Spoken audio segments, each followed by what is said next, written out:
Dem sturmten den Lieder zu. O nimm Zurück des Ekelwort. Wer mag sich so gemein gebärden. Nein, mitriest is weiter fort. Ich muss Jehimer Hofreth werden. In this poem, too, the last line of the first verse serves as refrain to all the others. 2 years later, Dingelstedt was privy councillor, librarian, and reader at the court of the King of Württemberg. Herweg contented himself with reprinting the two poems side by side. Franz Dingelstedt, born in 1814, represents one of the most curious types of the day. He is a revolutionary who ought to have been born in the purple, a Prince Puckler in the guise of a poor schoolmaster, a satirist who cannot dispense with appearances, a man of first-rate abilities with neither serious vices nor serious enthusiasm, but with ready wit and frequent poetic inspiration. Early blasé, he retains a certain practical activity of mind to the last. He was born in the worst-governed country in Germany. Hesse Cassel, under the hated administration of Hassenpflug, became master at one of its grammar schools, aroused dissatisfaction by his emancipated opinions and conduct, and the liberal tone of his poetry, was transferred and perpetually interfered with, and sent in his resignation in 1841, when he was 27. Only 1 year after Herweg, he published his first collection of political poetry, Lieder eines kosmopolitischen Nachtwächters, Songs of a Cosmopolitan Night Watchman. Good verse, clever poems, a good idea. The watchman in his uniform, armed with his spiked mace, his horn in his hand, goes his nightly round, and pausing outside the houses, tells us what he sees and imagines within. He is a genuine night watchman, thoroughly weary of the old woman at home, who is so ugly and so wrinkled, yet with whom he manages to live peaceably, for she sleeps by night and he by day. A genuine night watchman, who sings the watchman's song about lights and fires, looks up at the prisoners, the political prisoners, peering through the iron bars and shaking them, shudders as he passes the cathedral with all its relics, where the wind is howling so loud in the organ pipes, and then laughs at himself for shuddering. It is 20 years since he was inside the building. He is none of your seat-holding churchgoers. And yet he is not a genuine night watchman. He has feelings and opinions which are not those of a man in his station. In one house a ball is going on. He listens to the music and describes the dancing and the behavior of the fashionable company. What a sensation it would create if he, lantern and mace in hand, snow on his cloak and cap, his cheeks burning and frost on his beard, were suddenly to appear among all these shadows. Outside another house stands the carriage of the great, the all-powerful Minister of State. The coachman is wrapped in furs, but the poor uncovered horses are trembling with cold, whilst their master is playing cards within just as if they could not revenge themselves when he comes. Ik raith dire, last die karten roon. Und hut dich fein, ministerlein. Du hast is mit wir hengsten zu thun. Bedenk das is kein Burger sein. There are many pathetic passages. In one of the suburbs, the watchman passes a house where a poor wretch lies in his last agonies. He passes the lunatic asylum, and the dread of madness that always seizes him here is mingled with a strange feeling of attraction. He passes the cemetery, where his poor father, who took his own life, lies in a disdained, neglected corner. And on his way back he passes the palace, where the prince tosses sleeplessly on his pillow of down, while the sentry sleeps soundly standing in his box. A night watchman might easily have had some of these feelings, would never have expressed them thus. The mask is perpetually falling off. There are one or two most masterly and natural expressions of popular indignation. For example, the tirade occasioned by the sight of light in the sick room of a cringing courtier, whose extortions have impoverished his country. Warum nicht schlaft, warum in wath die Spitzen am Hemd zerrissen. Ein Guts Jewison schlaft überall gut, und nirgends ein Schlechts Jewison. Hatten des Lands Mark, die Schlang, Sichval Jeffressen Jessigen. Hatten Menschenleben lang, Gestolen, Geligen, Betrogen. But there are also expressions of hatred and exasperation, which we feel belong to another class of society. We actually find the watchman giving frivolous advice to a beautiful young lady who has been married to an old reprobate, telling her how she may best revenge herself upon him. At times his thoughts and reveries take a higher flight. He is leaning on an old cannon, which stands on the rampart, shining and dumb. Once its wheels rolled over dead and living on the field of victory. Once it gave the signal for the dread onslaught, for beside the touch-hole, there is an N surmounted by the imperial crown. Now its voice is only heard when some wretched prisoner has escaped from his dungeon, or on the occasion of his majesty's birthday, or when a princess is born. Patience, cries the watchman to the cannon. It may be that ere long thou wilt once more pour thy balls upon the enemy, but keep silent in the meantime, old veteran, or they will spike thee as they are gagging us. Here the mask is completely thrown off. After Dingelstedt had left Hesse Castle, he published Nachtwächter's Weltgang, the Night Watchman's World Patrol, in which the poet is no longer the unsophisticated night watchman but the cultivated revolutionary. He falls foul of bad kings, of the governments of Hesse Castle, Prussia, and Hanover, and of false German patriotism. What gentleman is a German patriot? A man who serves the Lord on Sunday and the king on weekdays. What are the objects of his desire? Office, a title, and a ribbon for himself, bread for his lawful offspring, and legitimate sovereigns for his country. Away with you, German patriot. The temple is no place for you. You are a Judas whose treacherous kiss has been the death of liberty. A few months later, Dingelstedt was a privy councillor and councillor of legation-held office, had a title, wore a ribbon. Naturally, no one believed in any genuine conversion, and it is not surprising that his conduct was severely, and in some quarters spitefully, judged. The numerous documents relating to his character and life, which have been published of late years, especially Julius Rodenberg's articles in the Deutsche Rundschau of 188,990 throw a more favorable light upon his action than that in which his contemporaries saw it. There was a want of fine feeling about it. It was unseemly, but it was not base. There was nothing wrong in the actual fact of his accepting the post of reader to a cultivated and amiable sovereign. The fault lay in his having so shortly beforehand proclaimed all sorts of democratic and radical principles which he was not prepared to stand by. He had the true artist's temperament, and yet was distinctly practical. He was pleasure-loving and ambitious, unable to bear permanently the humiliation of being poor and consequently ignored. He was above all else impressed, strongly impressed, by the belief that in following the path he had entered upon, he was pursuing a métier de dupe. What did he gain by refusing, because of his principles, to accept good appointments and influential positions? What did the world gain by clever men on principle leaving titles, money, office, orders, and posts of honor to the stupid men? Was this the best way to improve matters? His great desire was to play the sovereign in some domain of art, to solve great scenic problems, to direct great theaters, to be the favored of beautiful women. Was he at all likely to attain it as the exiled schoolmaster, the correspondent of the Allgemeine Zeitung, who would permanently hold in esteem the poor, independent journalist? Who would not, in course of time, esteem the influential courtier? Of course there would be an outcry when he accepted the caliph, only he had not written that wretched poem to Herweg.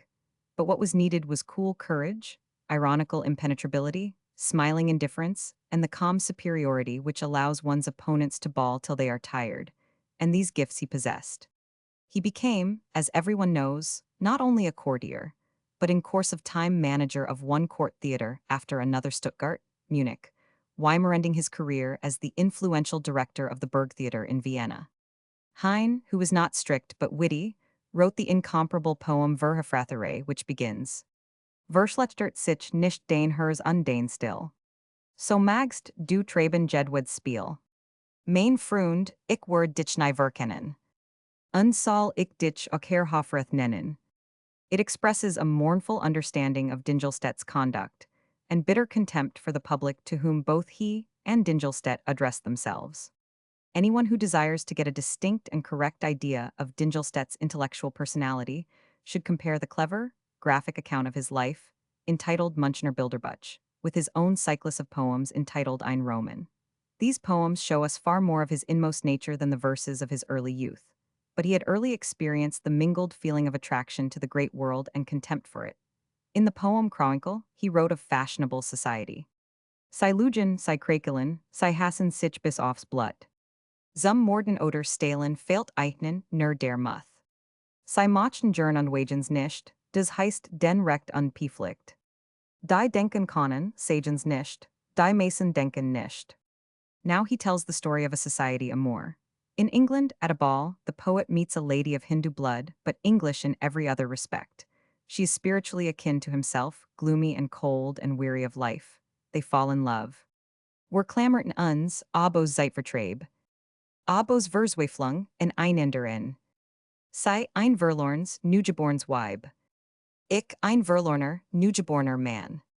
The word Zeitvertreib pastime is a little too weak, the word Verzweiflung despair is a shade too strong.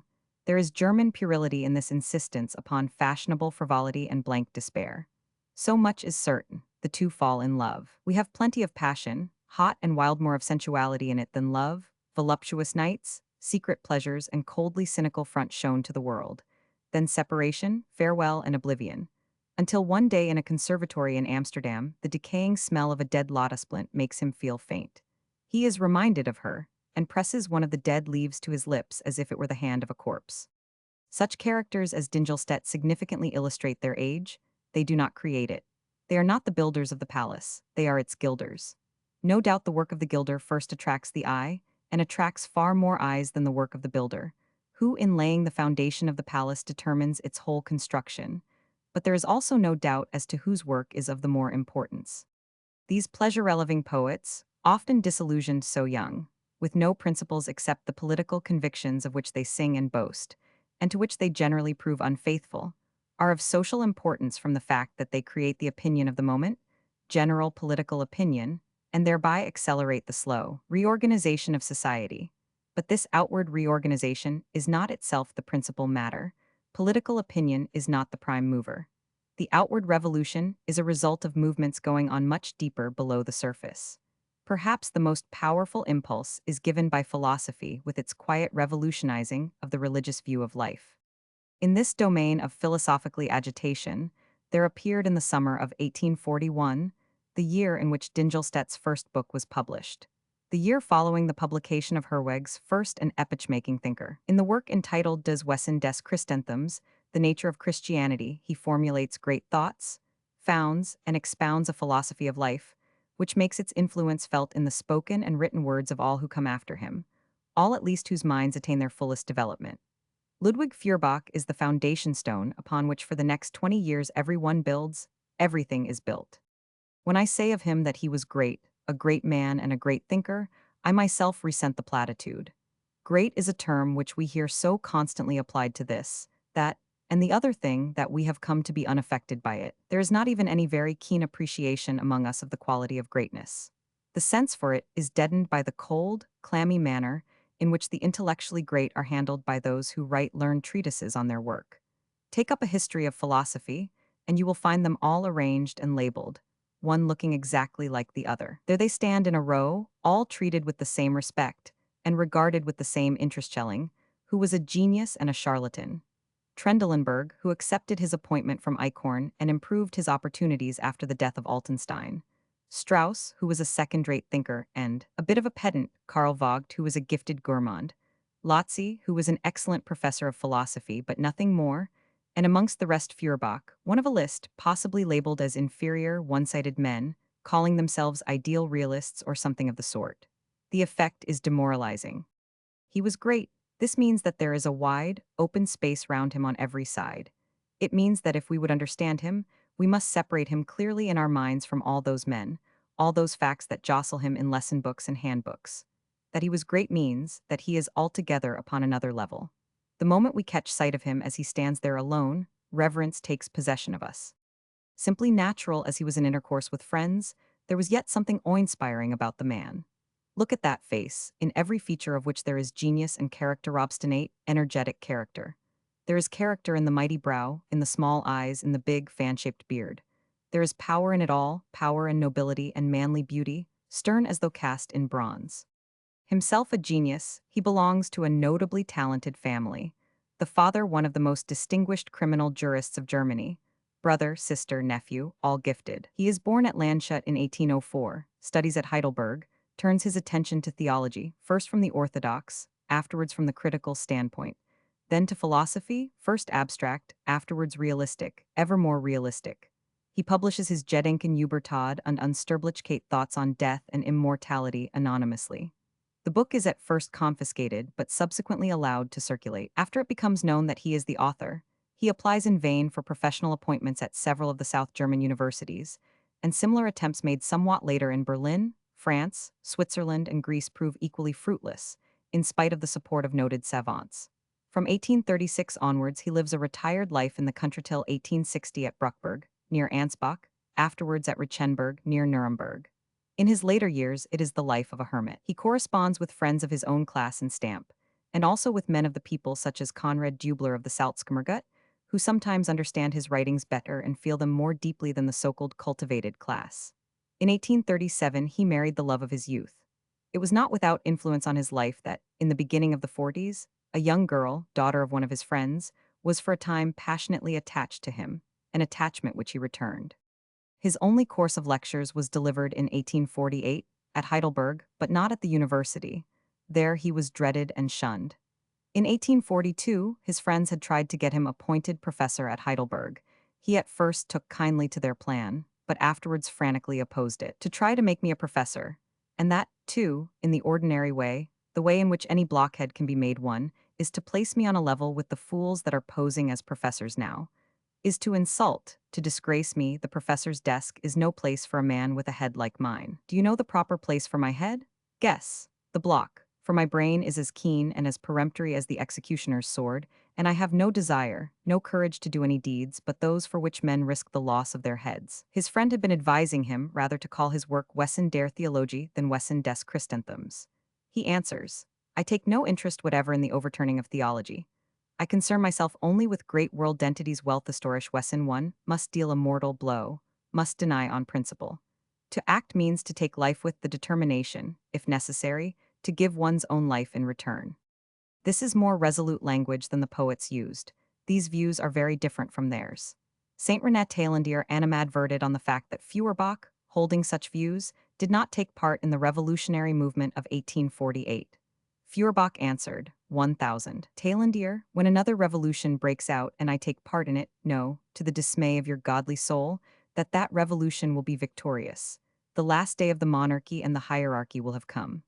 Alas, I shall not live to take part in that revolution, but I am playing an active part in another great and victorious one, the results of which will not be evident till centuries have come and gone. For, according to my philosophy, which you know nothing about and presume to judge without having studied according to my philosophy, which ignores gods, and, consequently, miracles wrought by means of political measures, space and time are necessary conditions of all being, all thought and all action. It was not, as has been asserted in the Bavarian Reichsratskammer, because the Parliament of Frankfurt consisted of unbelievers that it was such a complete and shameful failure. As a matter of fact, the majority of its members were believers, and surely God, too, respects a majority. It was a failure because it was destitute of the sense of place and time. Notwithstanding the number of different stages through which Feuerbach passed in his progress towards realism, notwithstanding all that can with justice be said of the diversity of the positions he took up, his ground thought, the keystone of the vaulting upon which the whole rests, is as simple as it is great. It is this: man cannot be conscious of a being that is higher than himself. If it were possible for man to be conscious of himself, that is, his being or nature is finite, compared with another being apprehended as infinite, he would by this consciousness limit his own being. 1. Deny it. His consciousness would extend beyond the limits of his being, which is impossible, for consciousness is simply the self-affirmation of being. Instead, therefore, of saying with Hegel, man's consciousness of God is God's self-consciousness, we are compelled to say, man's consciousness of God is man's self-consciousness. Religion is man's first and indirect self-knowledge. It is universally acknowledged that the idea, God, can only be formulated by the aid of human predicates. God is love. God is goodness, knowledge, power. 100. The subject here is nothing but the personified predicate. The predicate is the original. What religion really means is this: love is divine. 1. Of absolute worth, deserving of adoration. Goodness, knowledge, power are divine. Hence, belief in a God is belief in man as the essential being. The apparent axiom of religion is, I am nothing, measured with God. Its real axiom is, everything else is nothing measured with me, everything serves my purposes. By means of prayers and miracles, with God as intermediary, I have everything at my disposal. God is the creation of man's desire. The main desire of Christianity being unlimited happiness, bliss, God is the means whereby bliss is attained, or more correctly, bliss and God are one. In a word, theology is anthropology. The theological problem is a psychological problem which Feuerbach has solved in all essentials for all time. Viewed thus, his lifework is seen in its unity. Though it is not possible to express the whole in a few words, yet it is easy to feel that it is one single great thought for which humanity is his debtor. When a young man stands in the Pantheon in Rome, lost in admiration of its dome, the most beautiful in the world, his most natural thought is, oh, like the builder of this temple, to have, were it but once in one's life, an idea, simple and great as that which produced this cupulot, conceive some single fundamental principle, some simple and yet composite formula, capable of expansion to a whole scheme, of dimensions as grand as this firmament in miniature. One such thought, simple in its beginning, stupendous in its development, would give greatness enough to any human life. Feuerbach's was one of these fundamental thoughts. But their misfortune is this: freedom has no love for them. I will not object whatever you do. My friend, I never will mistake you. E'en though a counselor they make you. Boring. Revolutionary poetry. The profoundest characteristic of that literature, which in the 40s still continued to be known by the name of Bewegungsliteratur, is its utter want of connection with official Germany. It is the absence of any such connection that gives it its strength and its freshness. Official Germany is not to be taken here in the narrow sense of German officialdom. It means all that part of the people German, or any other which in normal circumstances appears to be the whole people, and as such sets the stamp of nationality on all that is produced by that people, the same stamp which it has set on all that has emanated from it in the past. With what a later period has called Bildungsphilisterei, cultured Philistinism, the most eminent literary men of the period in question have no connection whatever. There is no corresponding group of personalities and writings in Scandinavian literature. Even the radical poetry of the Scandinavian students became official in the course of a very few years. The most gifted of the German poets of the day are independent, or make themselves independent, of official Germany, and bear like men the consequences of the position they take up. Among those who declare their independence, the most interesting figure is Freiligrath, born in Detmold in 1810. Fair, blue-eyed, massively built, and shaggy-maned, he is the true son of Westphalia. His father, a schoolmaster, educated him against his will as a merchant, and to his commercial education and pursuits are to be ascribed his freedom from classical reminiscences, his exclusively modern literary culture, his understanding of the foreign climes and countries with which commerce brings us into communication, and his distinctly modern turn of thought. Freiligrath is not, like Hoffmann von Fallersleben, his predecessor in the field of political poetry, only a prolific songwriter. He is a genuine, inspired poet. Hoffmann, who had made a study of the old German songs and ballads, and was himself a man of simple, popular tastes, poured forth an inexhaustible stream of polemical verse, directed against the squirearchy and bureaucracy, but he repeated himself with the monotony of the popular poet. Freiligrath wrote comparatively little, but every one of his poems has its distinct individuality. He is influenced by that modern French and English poetry, of which he has given us so many admirable translations, and makes his debut as a descriptive poet of the Victor Hugo school, but soon develops a distinct literary individuality. He possesses in a very high degree two qualities which are seldom found united: the faculty of picturesque description and intensity of feeling. The former leads him to depict themes from foreign lands, full of glowing color. The latter displays itself when he sings of home and fatherland. In his revolutionary period, his warm feeling became powerful pathos, and his gift of graphic delineation was exclusively devoted to the service of hostility and ire. In his youth, in Amsterdam, the sea and the shipping made a deep impression on him. In his dreams, he followed all the vessels that glided out of the harbor bound for Africa, for India, for Turkey, for America. He was seized by the desire to describe these foreign climes as they appeared in his imagination, and Hugo's Les Orientals not only suggested the colors to be employed in the treatment of such themes, but also the metrical form. Freiligrath alone among German poets tried to master the Alexandrines beloved of Frenchmen, despised in Germany, and to vindicate their beauty. Strangely enough, in spite of his usually correct ear, he so entirely misapprehended the peculiarity of this meter that he always writes it in pure iambics, a practice which Germans have continued. He was possessed by the longing to roam out into the wide world, across the great ocean. Instead of German garret poetry, he wrote, in his garret, scenes laid in the deserts of Africa and the primeval forests of America. He attempted tropical local coloring, which was at times successful, at times unnatural.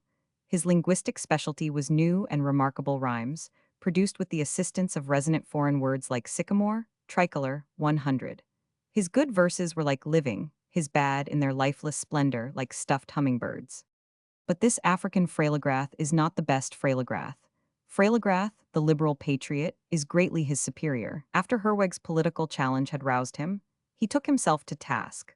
tested with simple-minded fairness those sympathies and tendencies of his nature, as to which he himself was not yet absolutely clear, and discovered in the depths of his being an unquenchable desire for liberty, and a sympathy with the oppressed which on occasion could develop into burning indignation and hatred. His genius chose the revolutionary path, pursued it at full speed, and finally spread its wings and flew. Marseillaise after Marseillaise came from the poet's pen. Oh, these hymns of 1848, they are enthusiasm itself, the enthusiasm that begets enthusiasm. In the earlier ones we have fierceness, faith, revolutionary piety, fiery sarcasm, the intoxicated jubilation of victory. In the later, noble despair, sublime in its expression. But the poems which anticipate the revolution and incite to it are also worth reading. Take, for instance, the volume entitled Ka Era, published in 1846. In each of the poems of which it consists a symbolical picture is graphically elaborated. In the first, a ship is setting sail. Her name is Revolution. She is the black fireship that sends her rockets aboard that hypocritical craft, the church, and then points her guns at the silver fleet of wealth. In another, we have a symbolical idea borrowed from Thomas More, the ice-bliss of despotism, which will crack and break up and melt away as soon as spring comes.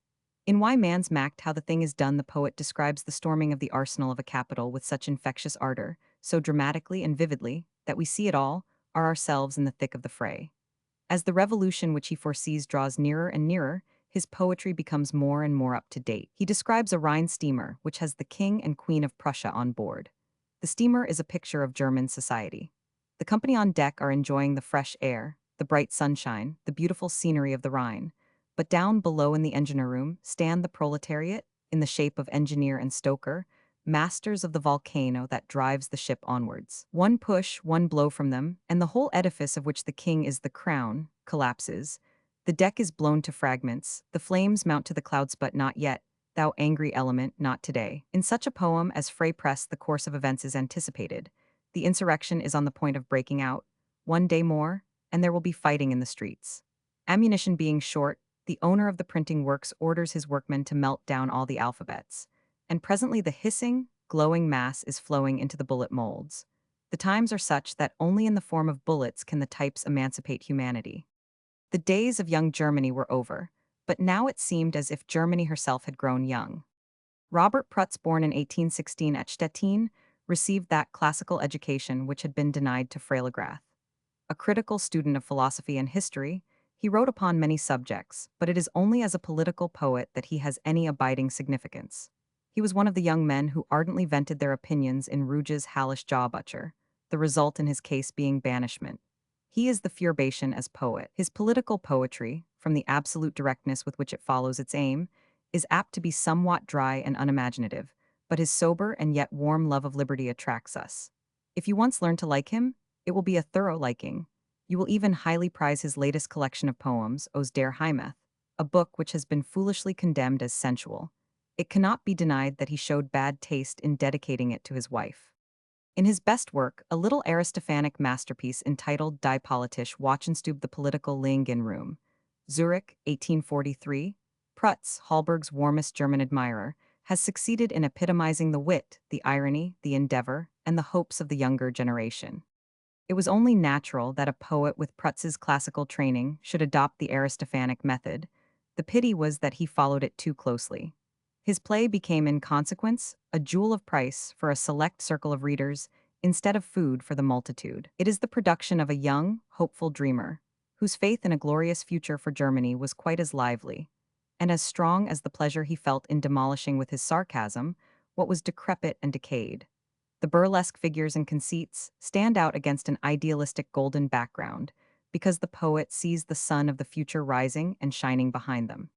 The action passes partly in, partly outside of the house of a doctor who keeps a kind of private Ling-in hospital, where young ladies of the upper classes at times take refuge.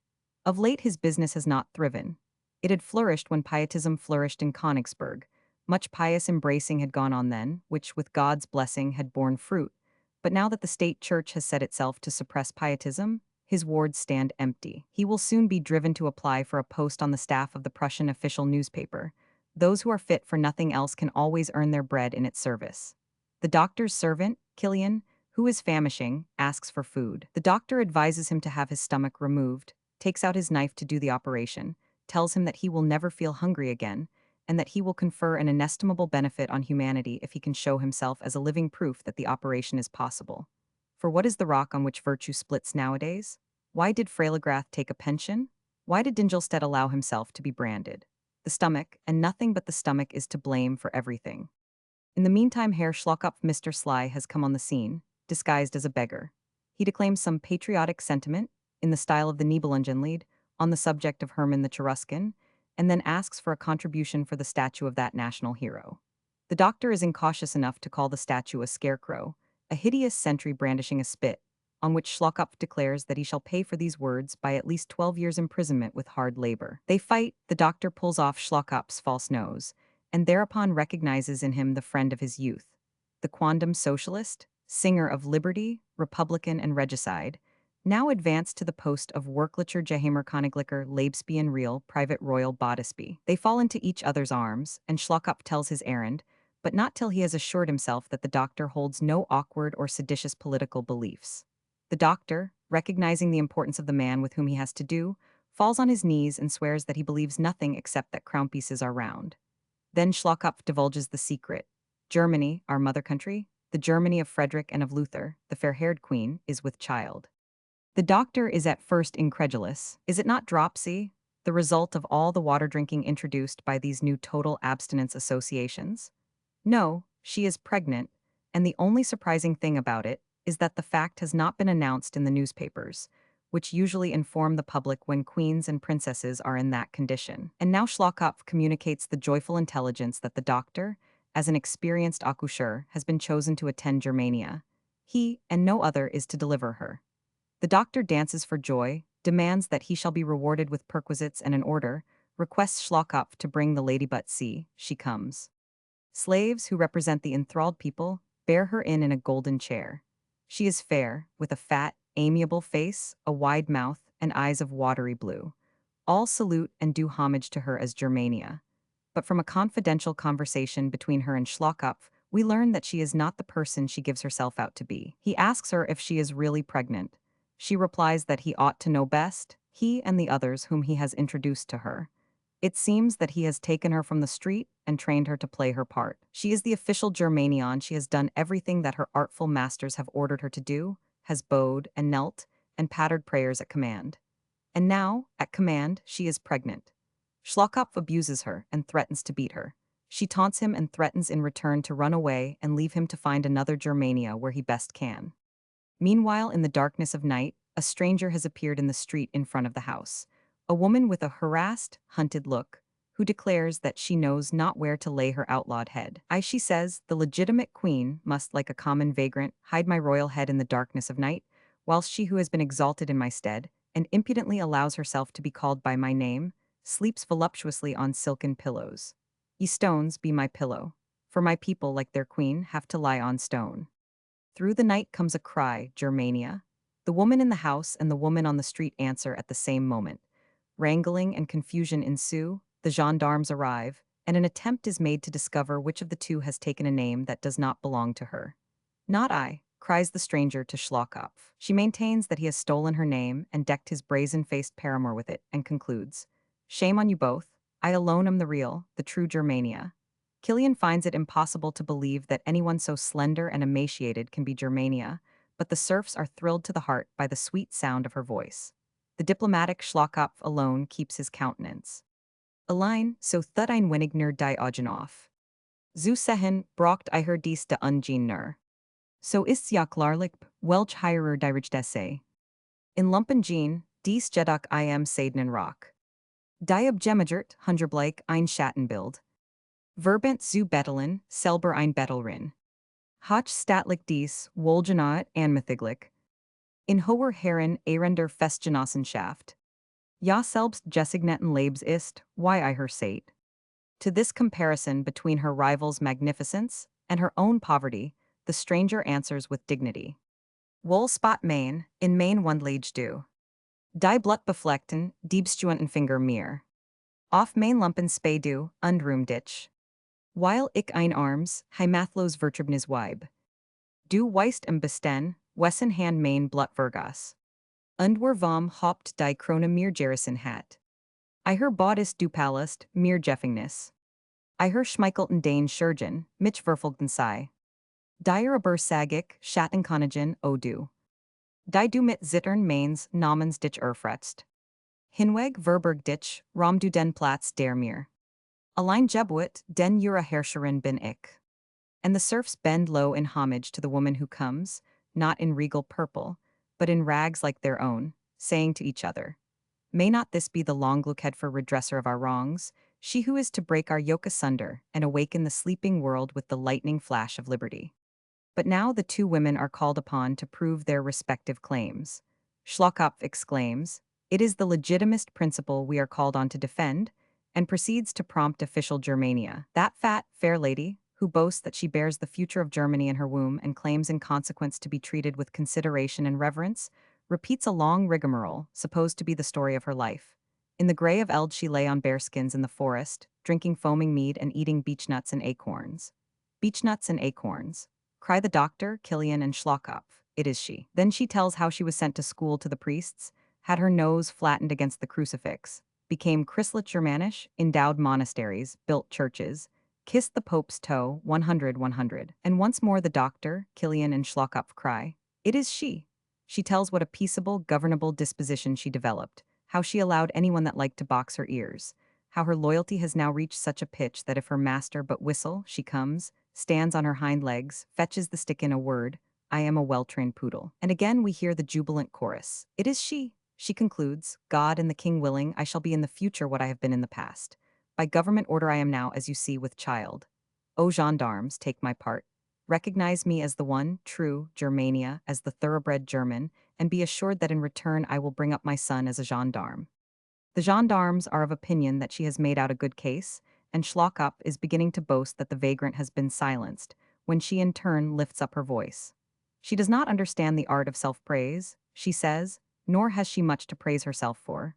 The future will show what she is. I cannot deny, she continues, that she who stands there is a Germania. She is official Germany, the Germany of the government, of the federal diet, but the Germany of the German people she is not. They do not know her, they do not care a straw for her rotten genealogical tree. If you would know which is the true Germania, ask these fettered serfs. At this moment the other Germania is seized with violent pains. She suddenly explodes with a loud report and disappears in a cloud of smoke, which, as it gradually disperses, takes the shape of pilgrim monks, of romantic poets who sing the praises of the holy Middle Ages, of geese who lament that the Order of the Swan is not yet instituted, of moderate liberals singing the chorus. Immer langsam voren. Das der Preußische Fortschritt nachkommen kann. Then the serfs break their chains, cast themselves on the ground before the poor stranger, and do homage to her as the true Germania, who is still a virgin, but who one day will give birth to the ruler of the future. The emblematical picture is a very fine, powerful one, and moreover it is true. The German Empire of today is not the offspring of the oppressed, divided Germany that was then extolled as pregnant with future greatness. It is the outcome of the much despised, the harshly suppressed endeavors after liberty and unity. It is a mistake, however, to have represented the true Germania with no past, with all her power and glory in the future, though such a break of historical continuity did not in those days seem the impossibility that it does in ours. One of the truths proclaimed by this radical polemical poem admits of no controversion, namely, that the official fatherland, the official country, everywhere lays claim to all that the genius of the people in times past has produced, to all their great men, even those whose lives were one constant rebellion against it. It banished, imprisoned, executed them no matter. Now it wears their portraits next its heart.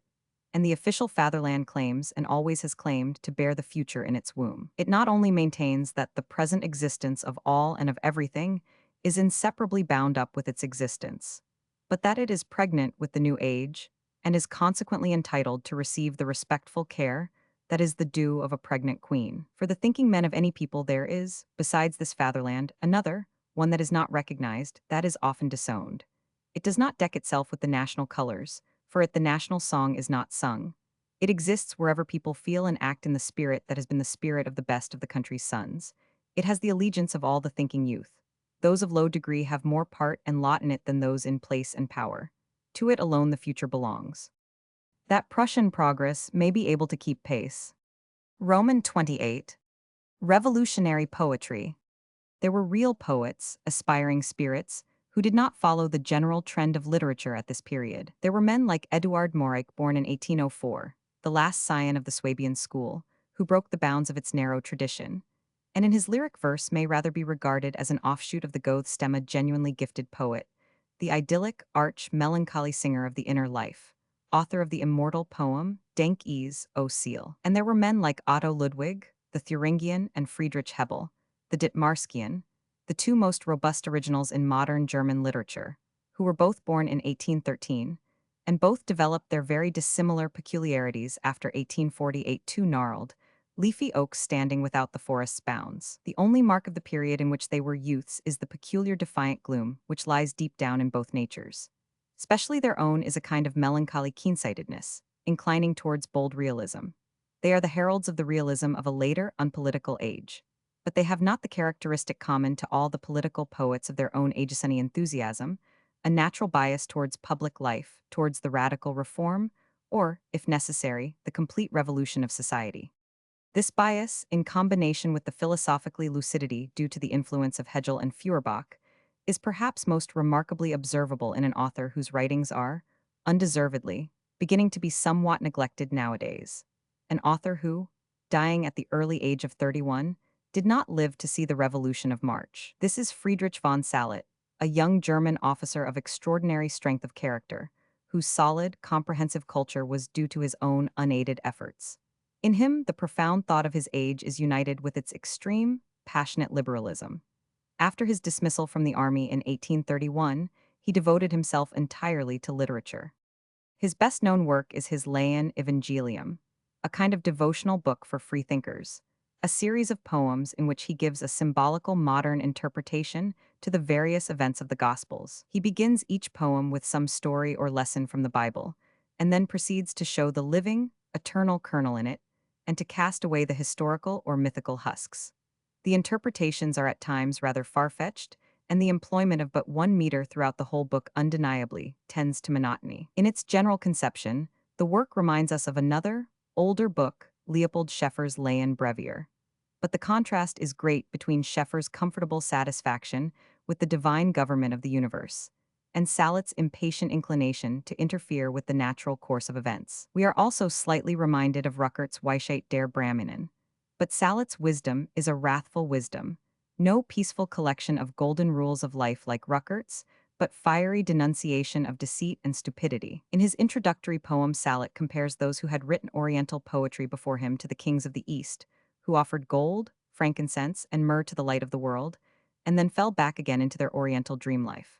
Now, he says, light is once more dawning, thought is once more rousing from their slumber both East and West. In his eager advocacy of his ideals, he is too indifferent to coloring, too Western. His book is spoiled by its too modern, directly didactic tone. The collection of poems known as Gedicht is a much finer one. Here again, the political poems are the most important. He describes a sleeping giant, on whose head and breast foolish dwarfs are disporting themselves. They sit on chairs in his open mouth and pay compliments to each other, spread their tables and dine upon his stomach, declare that it is his duty to sleep if he does not, they will punish him with pinpricks. They believe that God has created the great giant solely, that they may disport themselves merrily on the top of him. The truth being that if he were to awake and rise, there would be an end of them. The poet himself is tickling the giant's nose with his paper in hopes that he will perhaps sneeze, that alone would play the deuce with them. He cries, "Awake and see how they are daring to behave. It will be an easy matter for you to drive them away." And he concludes, "I know perfectly well what the giant's name is, but I have my reasons for not divulging it." In another poem, Ex Homo, instead of appealing to the people as a people, he appeals to man as man. There stands the old, gray cathedral, and there the old, fortified royal castle, looking down on wandering humanity passing beneath them, one generation after another. Song is heard from the one, fealty is sworn in the other from century to century. We seem, in comparison with them, but insects of a day. And therefore fools preach veneration for these houses of cards. For what are they but card castles built for himself by man in his childhood? He built them, and he can knock them down and build others in their stead. Heaven and earth are but soft clay, which man can mold as he inclines. At times Sallet writes in a lighter, more playful tone. What is the name of the old man to whom people everywhere, but these good Germans in particular, are devoted, though he has never done anything worth doing?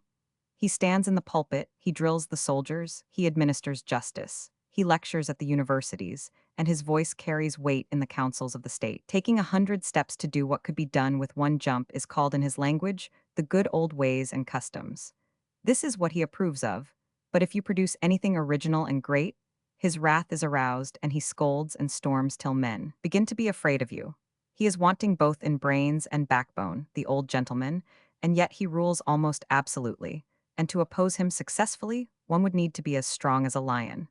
There is no reason for concealing his name, it is old routine. Among the Gedicht are also clever parodies, such as the one in which the poet attacks the censor, by whom he was perpetually worried. Kennst du das Land, wo nut und kanchu bloen? Den Staes von Zernlib maschend gloen. Wo man des Zeitungsblatt schwors überstreicht. Das Preußische Landesgift ins Volk nicht schleicht. Kennst du es wohl, dahin. Mocht ich mit dir, gelobter Censor fliehen.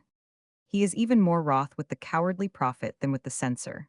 Ever so slight a blow with your hand, he says, and the mummy falls to pieces, once it has been brought up from the airless subterranean halls to the light of day. It will stand intact so long as no hand is raised against it. He is furious with those who declare that things will happen of themselves, that historical evolution, 100, will bring them about. Nothing irritates him so much as to hear people say, a change must come, things cannot go on as they are doing. Since the beginning of the world, he says, nothing has ever happened of itself. He could not, on account of the censorship, attack monarchy directly, but he gives us, in excellent verse, the parable of the bear. Much in the same manner as wolves are kept in the Capitol in Rome, the bear is kept in Bern as the emblem of the city. On this practice Sallet founds his fable. The people of the canton of Bern in days of old kept a bear. They let him live on the fat of the land, but they took good care to keep his claws cut in case he should take it into his head to tear them to pieces. When asked to explain what good the bear did them, they answered with surprise, "Explain? Why, what should he do? He eats his fill, he moves about majestically, he growls our bear, and that is enough." If questioned as to why they kept him, they gave answer, because our fathers 999. If the race were to die out, all would be over with us. If anyone ventured once again to ask why, they only shouted, "Hold your tongue, or we will beat out your brains." One day loud cries were heard throughout the town. The citizens thronged Togderth bear lay dead. He had died suddenly, they had no new bear ready to take his place, and everywhere the dolorous cry resounded, "It is all over with the canton of Bern. Up and away, brave hunters, get us a new bear." In vain the hunters explore the mountains and the ravines, they cannot find a bear.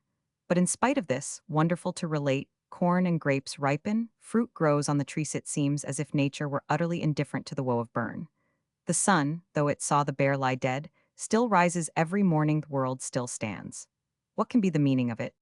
Witty as the fable is, it will hardly convince any supporter of monarchy of the uselessness of that institution. Sallet only attacks the foolish worship of the supposedly indispensable symbol, without making any attempt to dispute the most frequently employed argument in favor of monarchy, namely, the benefit which results from the withdrawal of the highest of all positions from competition.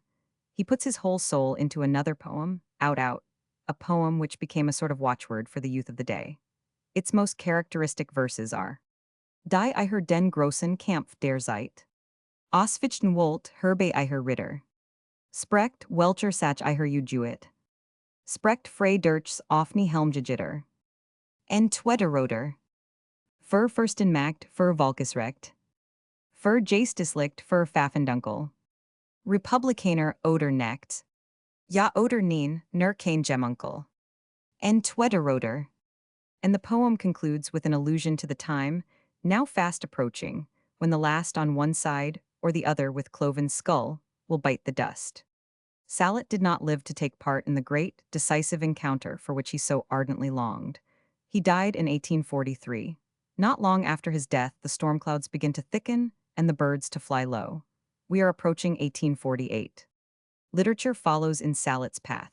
From all parts of Germany comes the cry, "Let deeds follow upon words." We hear it not only from the poets of North Germany, the Rhineland, and Switzerland, three poets of far-off Austria, Karl Beck, Alfred Meissner, Moritz Hartmann join in the chorus. Karl Beck, the son of a Hungarian and a Hungarian Jewess, born at Baja in 1817, first studied medicine in Vienna, but gave that up, devoted himself to literature under the auspices of Gustav Kuhn, and produced a succession of poetical works which attracted attention by their faithful and vivid delineation of Hungarian scenery and Hungarian national character. As regards this aspect of his work, Beck may be classed with the Hungarian national poet, Petőfi, a man 5 years his junior. But as the poet of liberty, he must be regarded as a disciple of Börne, the only one who was of any importance as a poet. Like Börne, he is the champion of the Jewish race, of the proletariat, and of political liberty. In his writing, we have the Old Testament style and pathos combined with the influence of the newest French and German oppositionist literature. In Austrian poetry, Anastasius Grun and Lenau are his immediate predecessors. He had not the culture of a Prutz, but his writing is distinguished by fervid coloring, emotional glow, graphic power, and wrathful enthusiasm. He was, however, one of those who, hailing the outbreak of the revolution with joy, changed the keynote of their song after the victory of the reaction. After the magnificent revolt of Hungary had been crushed, he addressed a poem to the Emperor of Austria in which he flatters the victor and entreats him to have mercy on the captive heroes. This poem enraged his old companions in arms. They called to mind that he who was now playing the part of a loyal subject of the Emperor of Austria had, before the collapse, been a republican and a socialist. Alfred Meissner, born at Teplitz in 1822, and Moritz Hartmann, born at Döschnitz in 1821, Bohemia's two best lyric poets, are both inspired by the most ardent desire for political liberty. It is unfair to allow the unpleasant ending to Meissner's literary career to blind us to his unquestionably genuine poetical talent. It is both pitiable and monstrous that one of Germany's best lyric poets should, after an honorable youth, have descended so low as to buy the manuscripts of an inferior novel writer and publish them under his own name, but it does not detract from his worth as author of the fine poems which undoubtedly are his own. As specimens of a revolutionary eloquence which was, and with reason, irresistible to the youth of the 40s, read his glowing lines to the memory of Byron and George Sand. Moritz Hartmann, Meissner's countryman and contemporary, is a figure cast in different metal. There is no flaw in him. He is a hero as well as an unusually gifted poet. No other German poet has loved liberty so faithfully and passionately from his earliest youth to the day of his death, or risked his life for it so daringly and so often. Hartmann, who was one of the handsomest men it is possible to imagine, was born of Jewish parents in the little town of Döschnitz. The family was of Spanish origin, the name Hartmann being a translation of Duros. Moritz was sent to school in Prague, where, as a boy, he witnessed the banished King Charles X's melancholy entrance into the town. At the early age of 13, he emancipated himself from the religious faith of his family, and while still a mere child was deeply affected by the news of the discomfiture of the Polish revolutionists. As a student, he became acquainted with Lenau, to whom he devoted himself with the enthusiasm of a boy and a disciple. From his childhood, he spoke both Czech and German, and his first book of poems, Kelch und Schwert, Chalice and Sword, contains abundant indication of his love for the Czech language, which he ranks with Polish and extols as superior to Russian. But when it comes to the question of Czech political sympathy with Russia and hatred of everything German, he is entirely the German. In Kelch und Schwert, the Bohemian predominates. The little introductory poem tells us as much. Der ich kam aus dem Husseitenland. Glaub, dass ich Gottes Blut genossen. Liebe fühl ich in mein Herz gegossen. Liebe ist Gottes Blut mein Herz sein Kelch. Der ich kam aus dem Husseitenland. Glaub in die Fleshjordnen Wort. Das Gedenken werden zur Kohort. Und Jedweds Leid ein heilig Schwert. A native of that country from which the emancipating doctrines of Huss have been banished, he feels himself a Hussite and interprets the old Hussite workery, the right of the laity to receive the chalice in the sacrament of the Lord's Supper, in a modern spirit, almost the spirit of Feuerbach. In a poem on the German songs of liberty, he tells the lyric poets of Germany that song is not the hammer that will shatter a prince's heart, also that liberty is a woman, and not to be won by words alone. He feels for the Poles as if he were himself a Pole. We are made aware that he loves a Polish lady, and that through his love to her, he has become in his heart her countryman. The poem, Taka, is one of the most beautiful that sympathy with Poland has produced. Hartmann can at times be prolix and commonplace, but much more frequently he is concise and dramatic. Some of his scenes impress themselves indelibly on the reader's mind. Read, for instance, Die Drei, the poem of the three exiles who meet in a lonely inn on the plains of Hungary. They are sitting silent over their wine in the stillness of night, when someone suddenly raises his glass and cries, "Our country?" Of the three, one is a gypsy, one a Jew, and one a Pole. They have no country, they look at their glasses and sit silent as before. Even more impassioned than his pity for Poland is his pity for Bohemia, the poor stag that is bleeding to death in the depths of a forest. Nothing is left to the Bohemians but their music, that sweet music which awakes compassion for them everywhere, which sings and sobs and melts men's hearts with its mysterious melodies. We may say of this first book of poems what the poet himself has said of the following. Not a song in it, but has been kissed on the brow by liberty, the most beautiful and noble of all muses. He already gives frank expression to his hatred of Metternich's Austria, that Austria which in 1848, in his Reum Chronic des Pfaffen Mauritius, he was to call the Bastille of the nations, within whose walls the silence of death is only broken by the clank of fetters. The sensation created by Kelch und Schwert meant exile for Hartmann. He had, in the first instance, transgressed the laws of Austria by publishing in a foreign town a work which had not been submitted to Austrian censorship.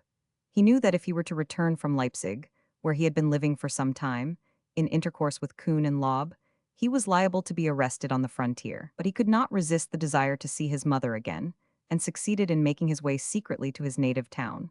It was not possible to conceal his presence there. A traitor betrayed him, and he was obliged, before many days had passed, to make his escape by a back door while the police were forcing their way into the house. In his Zeitlosen there is a set of poems entitled Heimkehr und Flucht, in which he describes this youthful escapade and thus proudly delineates his own character. Und als der Vereth mich ausgeütert. Und als die Hascher hereingekommen. De hat die Bleik Mutter gezetert. Der Schwester og in Thanen geschwommen. Ik aber sprach die Thranen verwischet.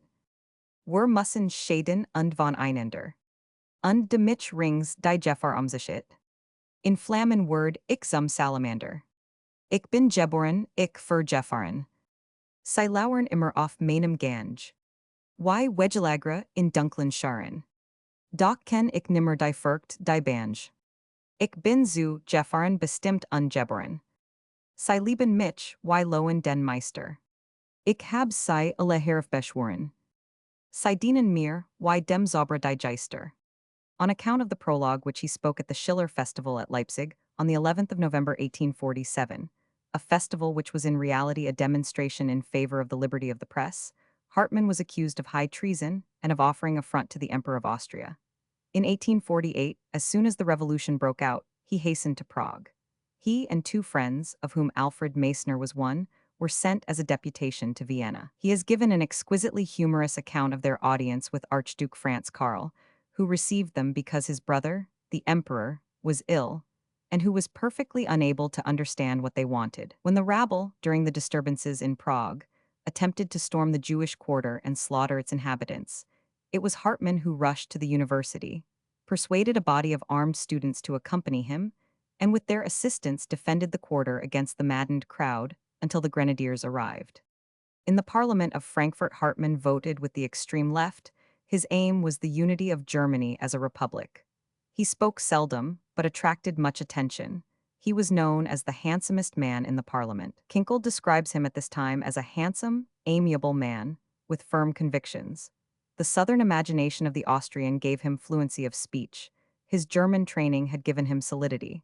With Jewish cosmopolitanism, he combined a steadfast patriotism, which not unfrequently found utterance in proud words. At first he took part enthusiastically in the proceedings of the parliament.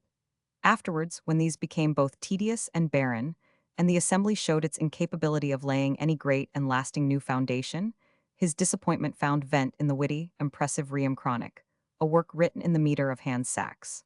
Hartmann, however, was not only a man of words, but a man of deeds. In the engagement in the streets of Frankfurt on the 18th of September, he exposed himself 100 times to the bullets of both parties in his endeavors to arrange a truce. After the revolution had broken out in Vienna, he and Froebel went there, as deputies from Frankfurt to the provisional government, to express the sympathies of the National Assembly, and Hartmann entered the army of the revolution as a common soldier. When Vienna was defending itself desperately against the Croats, he one day, with apparently certain death before him, joined a party that were determined to march through a severe fire to gain possession of a mill, and was made officer and leader when the original leader fell. After the fall of Vienna, he escaped, thanks to the protection of a lady of high position who procured him a falsified passport. He returned to his duties in the Parliament of Frankfurt, and, when it broke up, went with the protesting party to Stuttgart. There this last remnant of the Parliament was dispersed by force of arms. All Hartmann's work, including the youthful poetry written before 1848, bears the mark of his resolute character. In the volume Neuer Gedicht, published in 1847, which as a whole is unpolitical, we find in the division Ost und West wild omens of the coming European storm, for example, the irate poem to the King of Prussia, in which Hartmann, deprecating Platens and Herweg's respectful attitude, cries shame upon him for delivering up the Poles to the Russian knout, and that other very touching poem, Huter, ist die Nacht bald hin? Watchman, is the night nigh past, which is one long sigh of impatient desire for the dawning of the new era. And now that Bohemia and Hungary, Franconia and North Germany, were lifting up their voices in one great chorus, the voices of thinkers and of poets blending in unison the youth of the country, as soon as they awakened to intellectual life, were impelled to join that chorus. From the boy on the school bench to the oldest student, their minds were reattuned, attuned to the key of revolution. Now they suddenly began not only to imbibe a revolutionary spirit from the works of the revolutionary writers of the day, but to read one into the writings of approved neutral and conservative authors long since dead. At a given moment, it became their persuasion that all literature called to arms, even that old classic literature, which was living its immortal life in handsome bindings on the bookshelves. A certain frame of mind is the result of our reading of all books. What had he been, that Schiller whose writings had been put into their hands when they were children?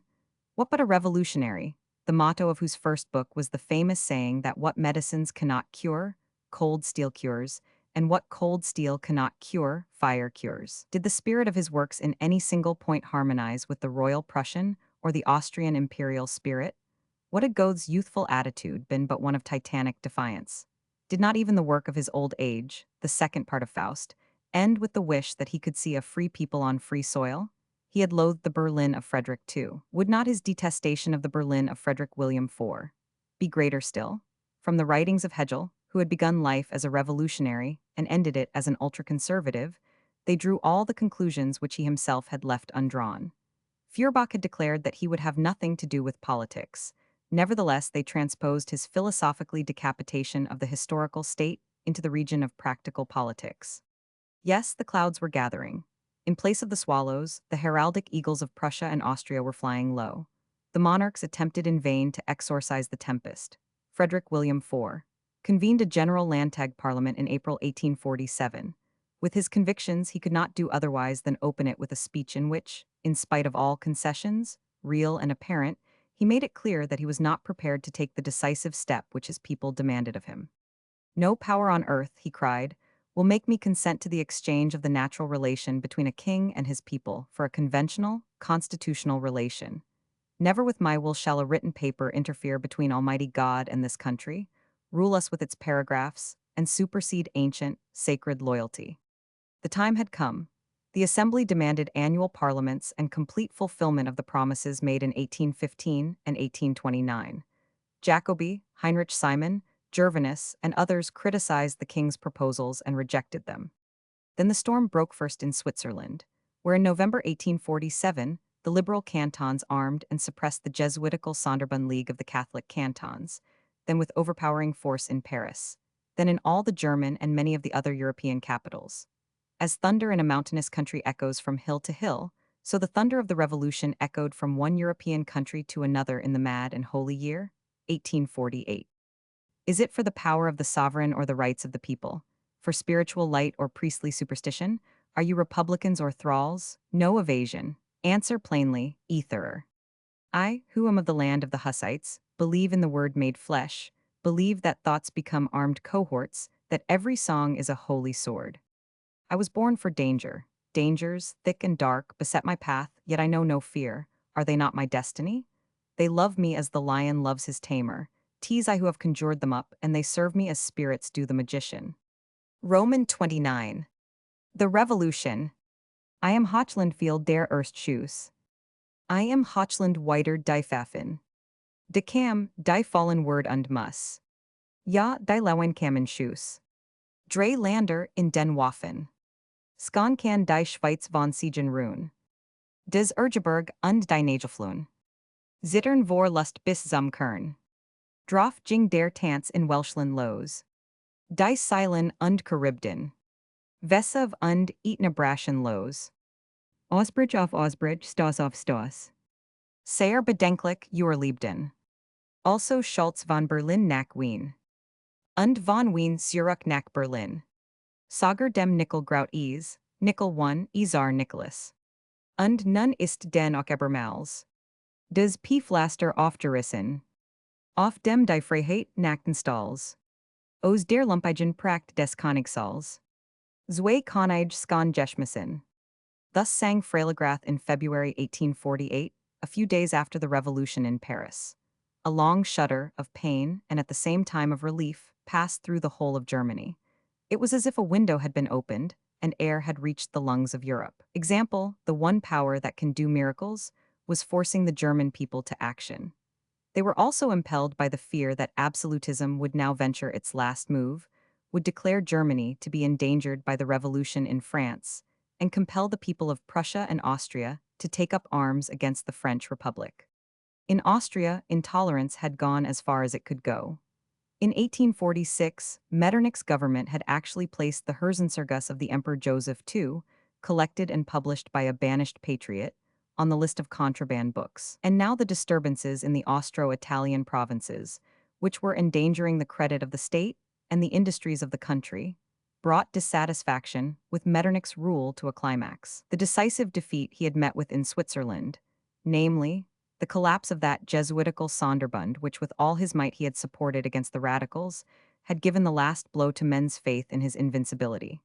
In one of the provinces of Prussia, Silesia, bureaucratic misgovernment had just produced terrible consequences. Typhus, the result of starvation, had raged for months among the miserably poor industrial population before those in power had made any attempt to remedy the state of matters. Hundreds of dead and dying lay by the roadsides. In the cold of January, poor, solitary wretches starved in their hovels, and naked children pined to death beside the corpses of their parents.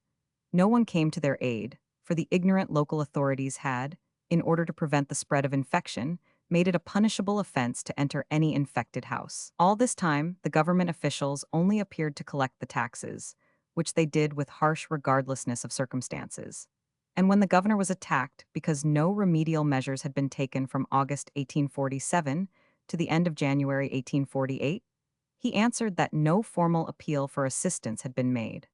In such circumstances, the political leaders of the middle classes found it an easy matter to rouse their own class to action, and the working classes, hoping to improve their position, and exasperated by arbitrary police regulations, everywhere followed in the footsteps of the middle classes. It is difficult for the present generation to enter into the feelings of the men of 1848. The frame of mind which prevailed in Denmark at that time cannot be regarded as typical. There, as elsewhere, it undoubtedly was the instinct of national self-preservation and pride that asserted itself. But whereas the other countries rose in revolt against hereditary rule and coercion, in Denmark, a revolt was suppressed by the power of the hereditary monarchy and of insulted national feeling. There was no thought of revolution in the minds of the Danes. It was for old rights they fought, not for new ideas. Everywhere else in Europe the oppressed peoples revolted. It was long since anything but evil had fallen to their lot, since they had witnessed the triumph of anything but wrong, usingdwant, and falsehood. Actual and detestable had with them come to be almost synonymous terms, but they had a faith that could remove mountains and a hope that could shake the earth. Liberty, parliament, national unity, liberty of the press, republic, were to them magic words, at the very sound of which their hearts leaped like the heart of a youth who suddenly sees his beloved. The aspiring spirits of the generation of today do not feel thus. They know that stupidity is a ferocious animal, and the hardest of all to kill that cowardice, the agile slave that stands at the beck of power, is as strong as courage itself when there is any question of defending ancient privilege that what is known by the name of progress is a feeble snail. The simpleton in the fable bought a raven that he might see for himself if it was true that ravens live for 200 years. The friends of progress in our days know beforehand that all the raven-black lies and raven trickeries of all the privilegiaries, great and small, will outlive them for how many hundred years they cannot tell. At a rare time they have seen good victorious, but never have they heard it acknowledged that it is their good which has triumphed. They have always seen truth first abused, then if possible kill it if that proved impossible, maimed, and recognized. Therefore, they have little hope. Many of them indeed have killed hope in their own breasts, as we kill a nerve that gives us too much pain. They have been disappointed too often. The men of 1848 had never relinquished their hope in the future. They had been oppressed, and they had suffered so long that they had grown accustomed to see brute force and hypocrisy triumphant, accustomed to live in a sort of spiritual twilight. But they believed in the coming day. And now, suddenly, they saw it. First a gleam, then a ray, then a flame, then the whole horizon, as far as the eye could reach, a sea of light. For the first time they heard loud, ringing voices proclaim liberty to be the right of the people, without a voice raised in opposition. And for the first time, with wondering eyes, they saw power, that hitherto immovable mass, the giant bearer of oppression and falsehood, begin to stir. Like some gigantic elephant, writhe and turn and shake itself, throw off its riders, and move ponderously in the direction of the high-spirited, ardent friends of liberty, the men of the new day, who stood ready to fling themselves on its back and force it to trample down all the ancient abuses. For the younger men especially it was a moment without compare, a sight that intoxicated them, that drove them wild. They shouted, they sang, they rejoiced, and in their wild exultation they felt it a necessity to act, to risk all, to give their lives if need be anything, everything, except be behindhand in greeting and ushering in the dawning day of liberty. True it is that democratic illusions held high revelry. True it is that there prevailed a touchingly naive belief in the infallibility of popular instincts. And true it is that the ability of theorists to settle practical difficulties was greatly overestimated. But the first impulse was irresistible. The original instinct was correct. Those who really possessed capacity became leaders, took the command without any fuss or parade, and were obeyed not because of their outward authority, but because their real superiority was felt by all. The score of students who commanded on the barricades in Berlin may be given as an instance. Many a so-called very ordinary man for a few days of his life showed himself to be a hero. During the first months, some of the finest qualities of humanity displayed themselves and shone with astonishing luster. It was in Austria that the revolutionary movement began, immediately after the arrival of the news of the Revolution of February in Paris. A speech made by Kossuth in the Hungarian parliament on the 3rd of March, demanding constitutional government for all the provinces of the empire, inaugurated the revolution both in Budapest and Vienna. On the 11th of March, a similar demand was made by the Czechs in Prague. And before this, on the 6th of March, the Austrian Industrial Union had presented a petition to Archduke Franz Karl, the presumptive heir to the throne, requesting Metternich's dismissal and also demanding liberty of the press, the right of voting supplies, of taking part in legislation. 100. On this followed what has been called the petition storm.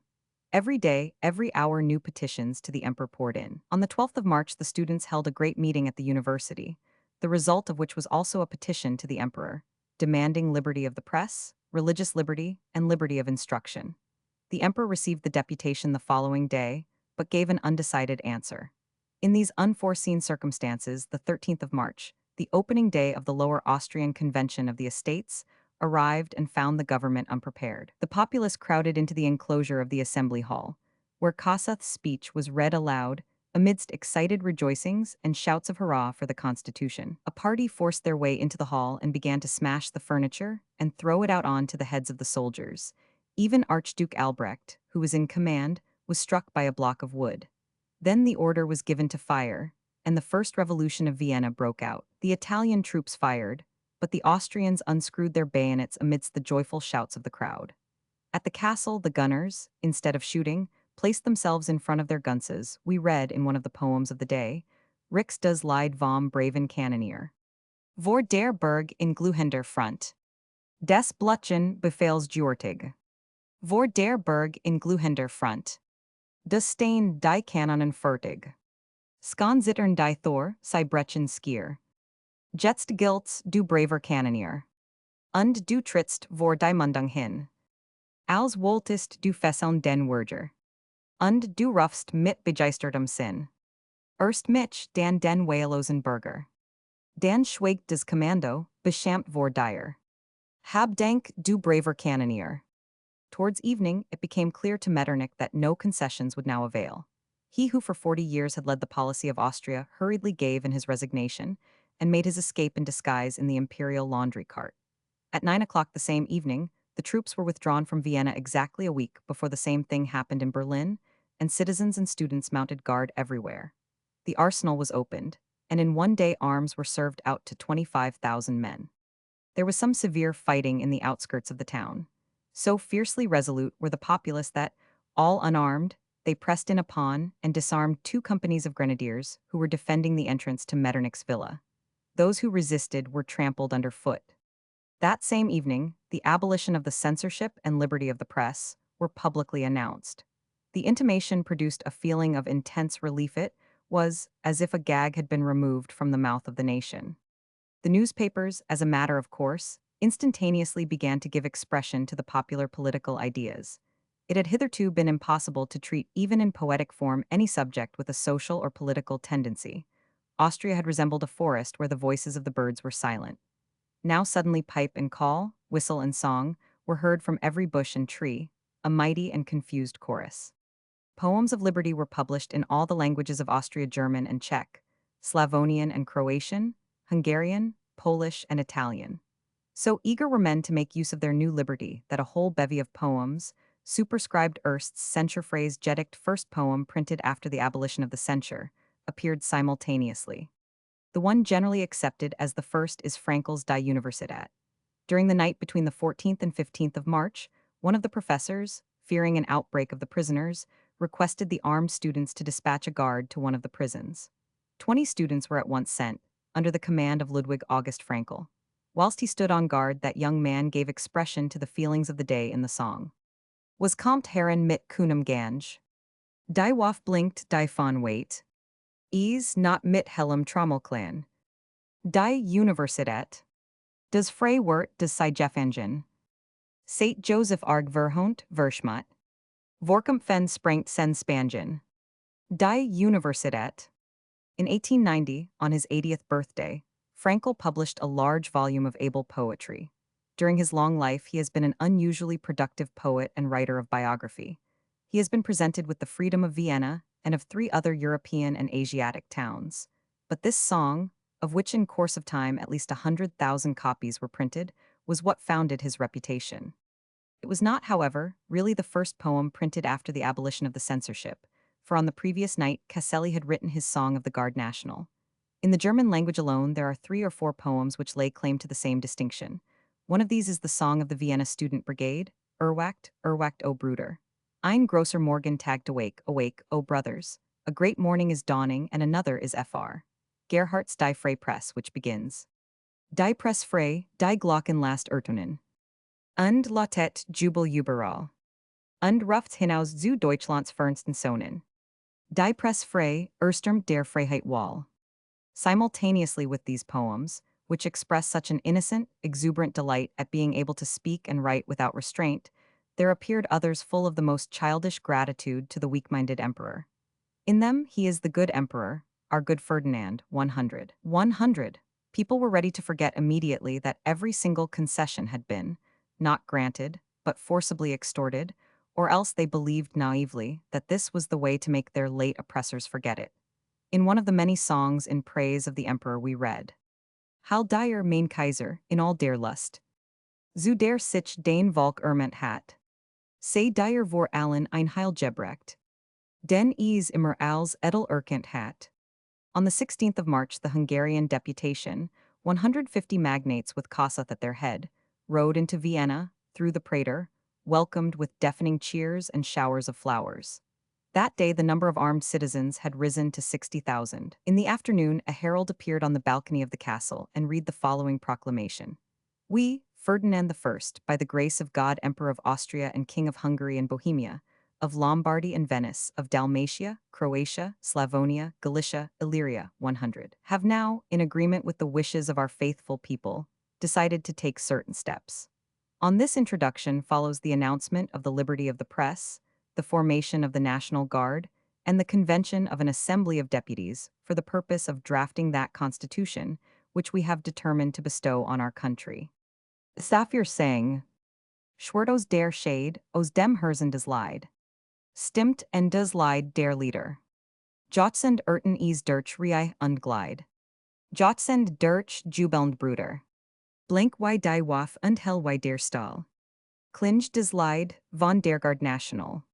Even the mockingbirds, we see, on this occasion ceased from mocking and found voice to join in the universal chorus. In the persistent employment of the French word, garde nationale, we have an example of the importation and imitation which so largely characterized the movement. In turning over the pages of a collection of the German political poems, several thousand in number, which were published in 1848 in Vienna alone, we come upon many unknown names, but also upon almost all that were well known at that time, and on many that were destined to become famous. We are struck by a poem of Bauernfeld's, Wien and Die Provinzen, weak from a literary point of view, but significant from its indication of the first sign of reaction, namely, an attempt made in the provinces to shake off what was called the tyranny of the capital, in other words, to counteract the influence of the example set by victorious Free Vienna. Friedrich Uhl, at a later period editor of the Wiener Abendpost, the official organ of the government, writes a lament for the fallen revolutionary heroes. Des Schwarzband, den Schwarzenflor. Last in den Luffen Wallen. Den Toten singt ein Klagelied. Die für die Freiheit gefallen. There are poems to Lenau, the most popular of living Austrian poets, bewailing that the singer of liberty is now insane and silent, his ears deaf to the victor's joyful shouts. Richard Wagner, as yet unknown to fame, sends a greeting from Saxony to Vienna. Ihr habt der Freiheit art erkannt.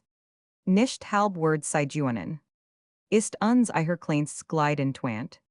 Schnell ist sei ganz Zieranen. Dies kleinst Glide ist unsere Ehr. Aelos ist were is last. Mit Helen Waffen, Guter Weyer. Drum hieltet ihr is fest. Amongst the writers of serious poems, we find names like Grillparzer and Hebel.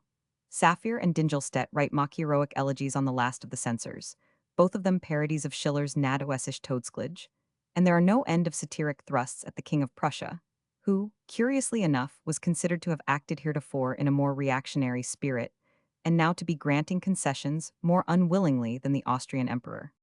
Since the beginning of March, Berlin had been in a state of the wildest excitement. Directly after the Revolution of February, the Kreuzzeitung published an article advocating war with France. It awakened extreme anxiety. People asked each other if long-suffering Prussia was actually to be compelled to take up arms against the French Republic. It was in these days that all Germany began to deck itself in black, red, and gold, the colors symbolizing unity and liberty. Freiligrath wrote of them. In Kummernis und Dunkelheit. De musten wir sei bergen. Nun haben wir sei doch befreit. Befreit aus ihren Sargen. Ha, why des blitzt und rauscht und rollt. Hurrah, du Schwarz, du Roth, du Gold. Pulver ist Schwarz. Blut ist Roth. Golden flackert die Flamme. On the 7th of March, the first great public meeting was held at in Den Zelten. It was resolved to present an address to the king, demanding that he should immediately convene the Landtag and grant a constitution. The address ended with the words, "No war with France, lawful liberty in our own country, fraternal union of the whole great German nation." On the 12th of March, a regiment of cavalry charged the crowds at in Den Zelten and dispersed them, but they collected again in town, built barricades, and attempted to seize a gunsmith's shop in the Jägerstrasse. 2 men were killed in front of the Opera House. Under the windows of the castle, the people shouted liberty, liberty of the press, and insulted the sentries. On the 14th of March, a general Landtag was summoned. So far things had been managed on the whole peaceably. But on the 15th of March, the soldiers, who were worn out with night watching, and with having to hold themselves in constant readiness in the barracks, began to behave roughly to the crowd, to strike with the buttons of their guns, 100. Small barricades which some boys had erected at the corner of the Kurstrasse and the Gertrudenstrasse were charged by the cuirassier guards from Potsdam, and the boys were cruelly handled. At 1 o'clock on the 18th of March, a royal proclamation was read in front of the castle. It declared that Germany was to be from henceforth not a federation of states, but one federated state Staatenbund Bundesstaat, with a common parliament, a common army, free trade, liberty of emigration, and liberty of the press. At the end of each sentence, the crowd answered with thundering hurrahs. Cries were heard of "away with the soldiers," and some stones were thrown. The famous General von Pfuel, who was in command, forbade the soldiers to fire, ordered the dragoons to dismount, and praised the discipline they showed in obeying at once, furious as they were. When the town seemed quiet, he went home for a short time. During his absence, in consequence of an order given, no one knows by whom, though the embittered populace during the following days laid the blame of it on the Prince of Prussia, the future Emperor William, a regiment of dragoon guards arrived. The crowd shouted away, the dragoons wheeled round, and the crowd were beginning to cry bravo, when suddenly the soldiers charged in amongst them with naked swords. At the same moment, a battalion of infantry marched out at the castle gate, drew up in line, and also charged with leveled bayonets. Some shots were fired possibly by accident. With loud shrieks, the crowd instantaneously dispersed. Only a moment before, joy had been at its height. Strangers had been embracing each other, waving their hats and shouting hurrah for the king. Now, as if at a preconcerted signal, barricades sprang up as they had done in Vienna over the whole town. There were 200 of them, built of paving stones, gutter planking, and carts. The town was a camp. Men fired on the troops from every roof. Those who could not get guns threw stones. Every axe, every thick stick became a weapon. The roofs were torn off corner houses, and paving stones were carried up in baskets. The students met, armed, in front of the university, fastened tricolored cockades in their caps, and proceeded to man the barricades. Powder and shot, axes and iron bars were provided by the merchants. On the evening of the 18th, the artillery opened fire in the Königstrasse. The king looked on from the windows of the castle, incensed by the deputations that came entreating him to withdraw the troops, but at times condescending to jest. What specially annoyed him was the sight of the tricolored flags waving on the barricades. He was ready, he said, to concede much to entreaty, nothing to illegal violence. Varnhagen, in his diary, describes what he saw and heard from his windows that night. A small body of citizens under trusty leaders held the streets, doubly watchful because their numbers were so few. For a number of hours, absolute darkness and silence prevailed. Then, towards morning, the sound of far-off drums was heard. Troops were evidently approaching. The citizen combatants were instantly on the alert. We could hear them whispering. A youthful voice gave the word of command, "To the roofs, gentlemen," and every man went to his post. This calm, determined command, given with noble simplicity, rang terrible and yet inspiring through the darkness. One felt the dangers which those who obeyed it were braving, for the general resistance was becoming weaker, and it seemed as if they were doomed, after a fruitless struggle, to meet an ignominious death, either by a fall from the roof, by the soldiers' bayonets, or by the hand of the executioner.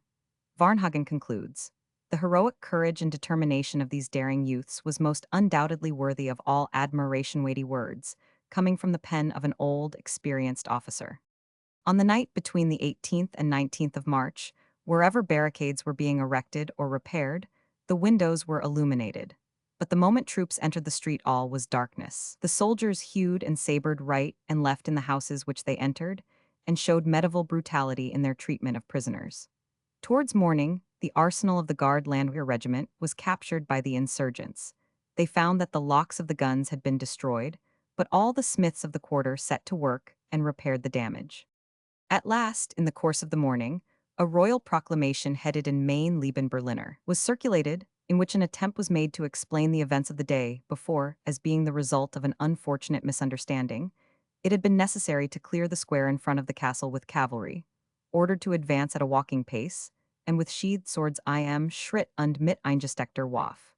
2 infantry muskets had about this time gone off by accident, fortunately injuring no one. A company of evil-disposed individuals, chiefly strangers, had taken advantage of this unfortunate occurrence to stir up ideas of revenge in the minds of the excited crowd.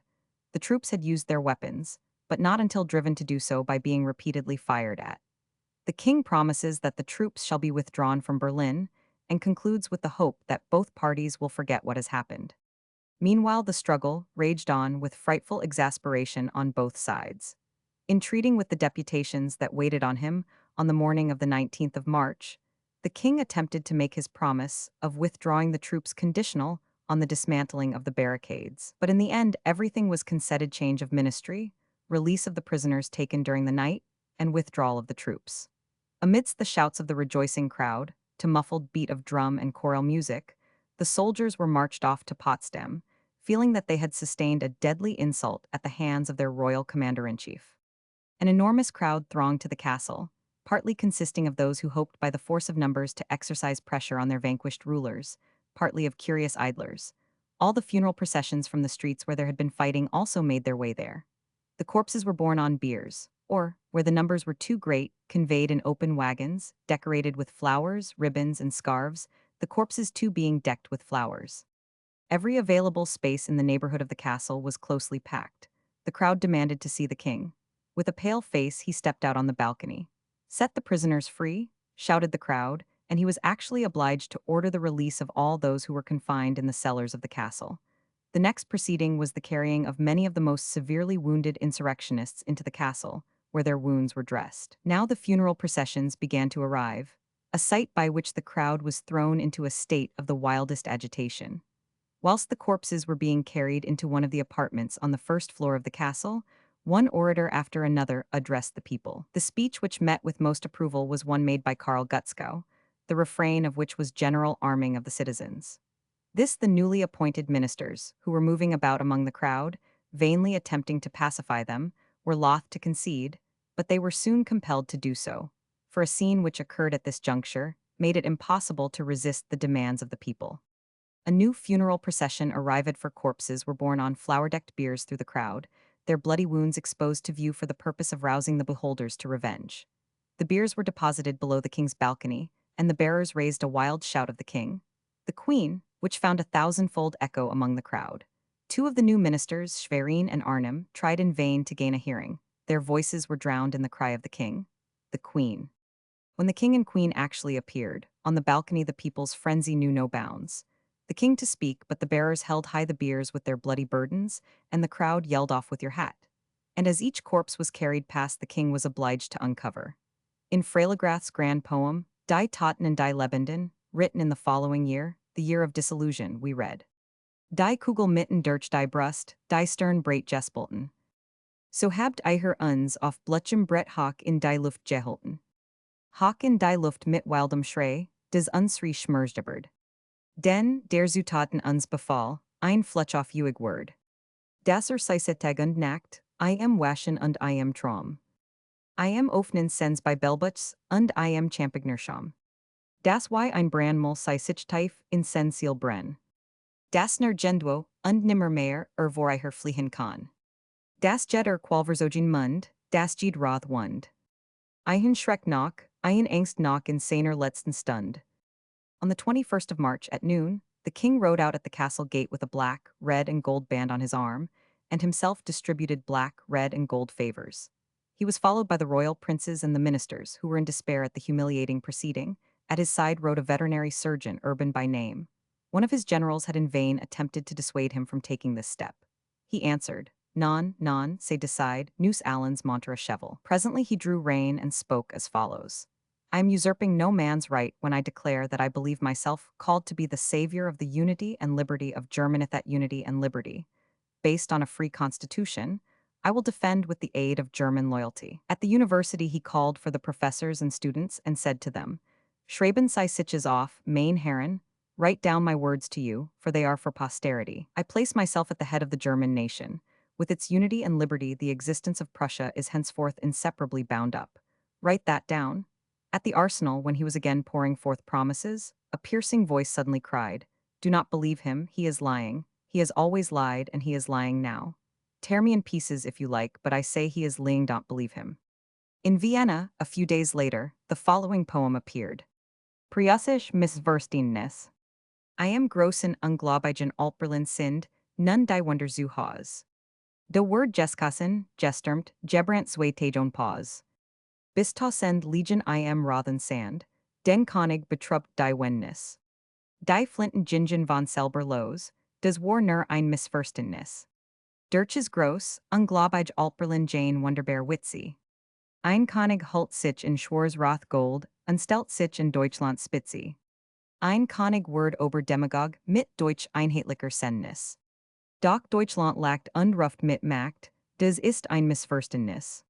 Another poem that bears witness to the irritated, sarcastic feeling provoked by the events of these days is entitled Erlkönig and begins. Wer skist noch so spät aufs Volk Wehr. Es ist ein König mit seinem Heer. Halt sein Volk so true I am arm. Fast is so sicher mit seinen Gendarmes. O Bürger, o Horst du nicht. Was Erlkönig in der Zeitung Verspricht, 100. The Revolution of March in the capitals of Germany did not call forth any particularly fine poetical effusions. It gave rise chiefly to street songs, inflammatory and ephemeral verse. But the counter-revolutions, the terrible recapture of Vienna in October and of Berlin in November 1848, inspired a whole host of fine poems. The poets also found inspiration in the martyr deaths of individual liberationists, who either fell in fight or were murdered judicially after the suppression of the revolution. The insurrection of Hungary, too, with its suppression by the Russian army, awakened a sympathy which found expression in touching poems.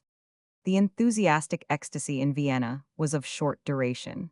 The Democrats did not consider the free constitution free enough. A central political committee was formed as a sort of check on the government. The existence of such a body was declared to be illegal, but popular pressure compelled the government to retract this declaration and to suspend the constitution. In the beginning of May, the emperor fled to Innsbruck. An attempt was made to disband the student brigade, but as this led to a renewal of barricade fighting, the ministry were obliged to desist. The emperor returned in August. During all this time, the capital was in a most excited state. The revolution had put a stop to every kind of business, and the want of employment increased discontent and restlessness. A deep impression was made by the intelligence of the events of June in Paris, Cavaignac's victory being regarded as equivalent to the suppression of the revolution in France. About the same time came the news that Jelačić, the Ban of Croatia, was preparing to invade Hungary. Intercepted letters showed that in this proceeding he had the support of the court of Vienna and of Latour, the minister of war.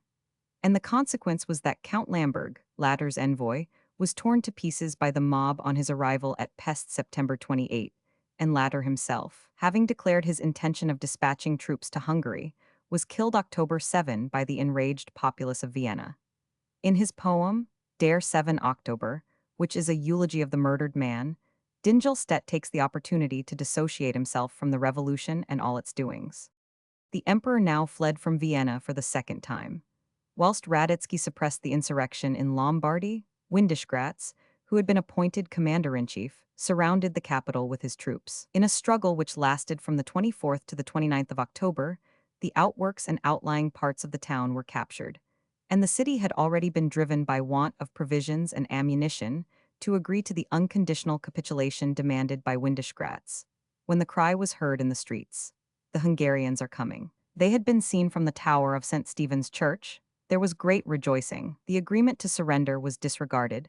The arms which had already been given up were again seized at the arsenals, and sorties were made to support the Hungarians, whose cannonading was now heard. But the Hungarian army was completely routed by Jelačić. Windischgratz entered Vienna on the 31st of October, followed by Jelačić on the 2nd of November. A state of siege was proclaimed, and court-martials, sentences of death, and executions became the order of the day. Simultaneously with the elections for the first German parliament in Frankfurt in Main, elections went on in Prussia for the Prussian Constitutional Assembly, which was opened by the king in May.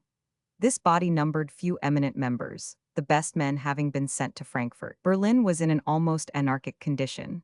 The arsenal was stormed and plundered, the political clubs terrorized and coerced the assembly. It rejected the constitution proposed by the government as not sufficiently democratic. The result of this was a first change of ministry. The new ministry made proposals which coincided more closely with the wishes of the assembly, but found themselves unable to agree to the demand of the majority that it should be made a point of honor with all officers who disapproved of the new constitution to leave the army. A third ministry, with Fool for its leader, was formed. On the last day of October, while the assembly was debating an appeal to the government to support, by every means in its power, the cause of popular liberty, at present endangered in Vienna, a mob broke in on the meeting, attempted to influence its decision by violent means, and insulted the Fool ministry. Then this ministry too resigned, and on the 2nd of November the king put the reins of government into the hands of a war ministry, with his stepuncle, Count Brandenburg, at its head. This new government decreed the transference of the assembly from Berlin to Brandenburg and brought the troops that had just returned from Denmark under General Rangel to Berlin. The citizens were disarmed, and a state of siege was proclaimed. The revolutions of Vienna and Berlin had been fruitless. Alike fruitless were the proceedings of the first German parliament Reichstag, which met at Frankfurt on the 18th of May 1848, and was forcibly dispersed by troops at Stuttgart on the 18th of June 1849. The president it chose, Archduke John, did his best to subject it to the domination of Austria. It made a vain offer of the imperial crown of Germany to Frederick William IV. In April 1849, its sacred inviolability was disregarded as early as November 1848, when Windischgratz ordered the execution of one of its members, Robert Blum, at Bridgetano.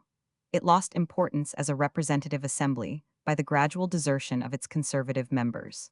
When it was dispersed at Stuttgart, the reaction was once more triumphant throughout Europe. Das sah man die letzten der Getruhen. Die Ostgehet beim Heiland Zerstruhen. Sich wandernd nach alien Satan und Winden. Des Wort des Heils zu verkunden. Wohl wissend, das ein Langes Exil. Und Armuth noth und dulden eiher Ziel. Und quell und Tod und Kirkermauern. Des Wort des Heils Word sei Überdauern. Des merkt Juch eiher Necht und Blutigen Horden. Des Wort ist Flesh und ist Gott Jürden. Thus sang Moritz Hartmann, one of the last of the faithful. He rightly felt that the ideas survived the outward changes. By the end of 1848, the poets of the Revolution had nothing left to sing of but fallen heroes and extinguished hopes.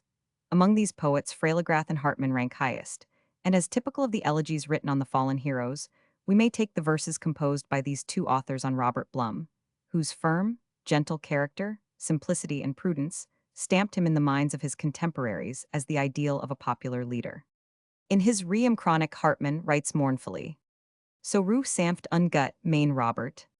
Nicht brox der Wunsch, das leicht dire Word. Die blutgetränkt Wiener Erd. Der Boden, den du dir erobert.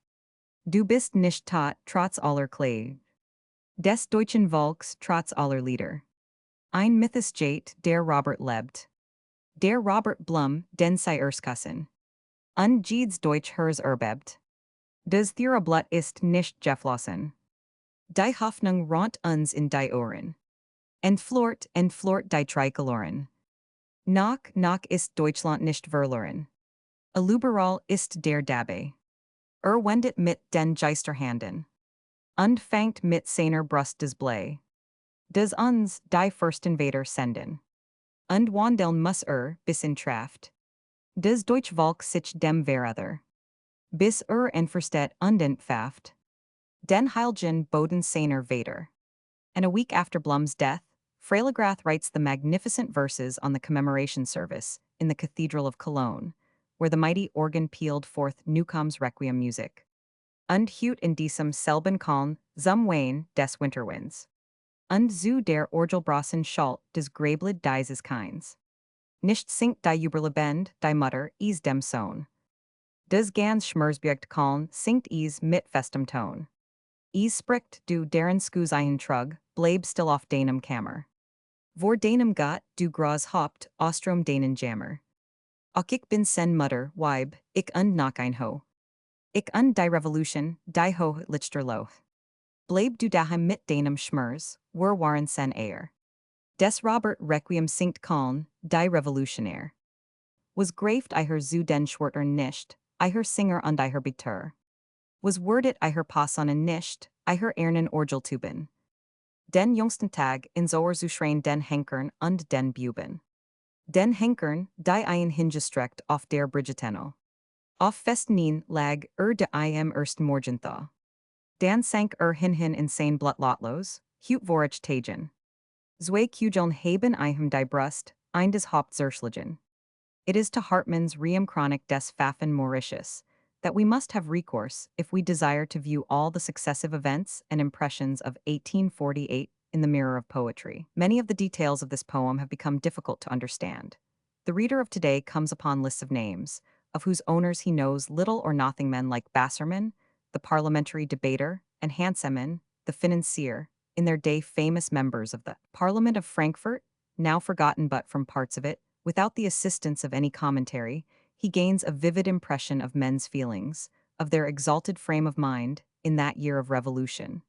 Very affecting is a final outburst, in which the poet bewails the want of men. Ich sei Geliot und Professoren. Und Präsidenten und Assessoren. Weinkufer sei ich und Redakteure. Superintendenten und Accouchera. Und Borsenlut und Zeitungsschreiber. Astronomen und Stuereintreiber. Lumpenhandler und Alterthumskinner. Biedermanner, Hansemanner, Bassermanner. Allein wo sind die Manner.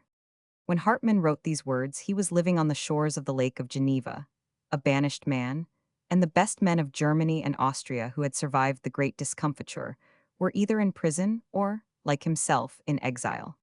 1848 is a year of no decisive political significance, although it was in this year that the old order of things was for the first time disturbed simultaneously in almost every country of Europe. The local revolutions of 1789 and 1830, whatever they resulted in, were successful revolutions, but the general European Revolution of 1848 was nothing in any single country but an unsuccessful attempt. Yet 1848 is a year of great spiritual significance. After it, men feel and think and write quite otherwise than they did before it. In literature, it is the red line of separation that divides our century and marks the beginning of a new era. It was a year of jubilee, like that instituted by the old Hebrew law, that 50th year, in which the trumpet was to be sounded throughout all the land, which was to be hallowed, and in which liberty was to be proclaimed throughout all the land unto all the inhabitants thereof. Lev.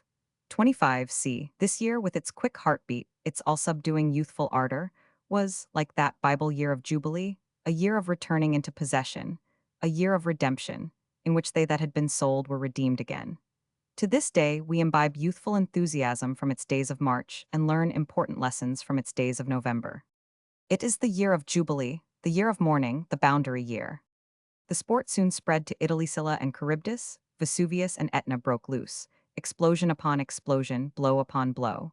This is becoming serious, my royal, my imperial brother. Is the message from Vienna to Berlin, from Berlin to Vienna. Even Nick begins to tremble. And now the paving stones are once more torn up, the stones of those streets on to which now 2 kings have been ruthlessly flung by armed liberty. Forward to the muzzle he goes, as if the order had been to stop the mouths of the destroyers. Fearlessly he cries, first me, then the defenseless citizen, no farther command is given. Thou hast shamed them. All thanks to thee, brave gunner. Long time we have concealed it. But now at last the day is come. The day that has revealed it. Ha, how the smoke is round it rolled.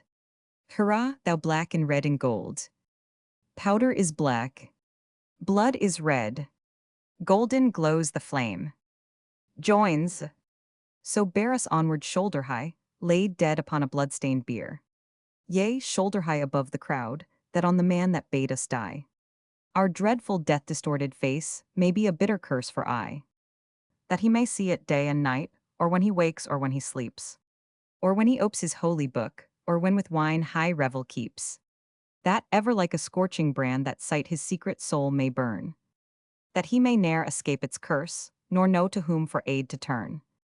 That always each disfeatured face, each gaping wound his sight may sear. And brood above his bed of death, and curdle all his blood with fear. The big, incredulous town of Berlin has become the home of miracles. For 2 whole days they have been shooting, storming, burning there without a pause. Thousands are lying in the bloody dust.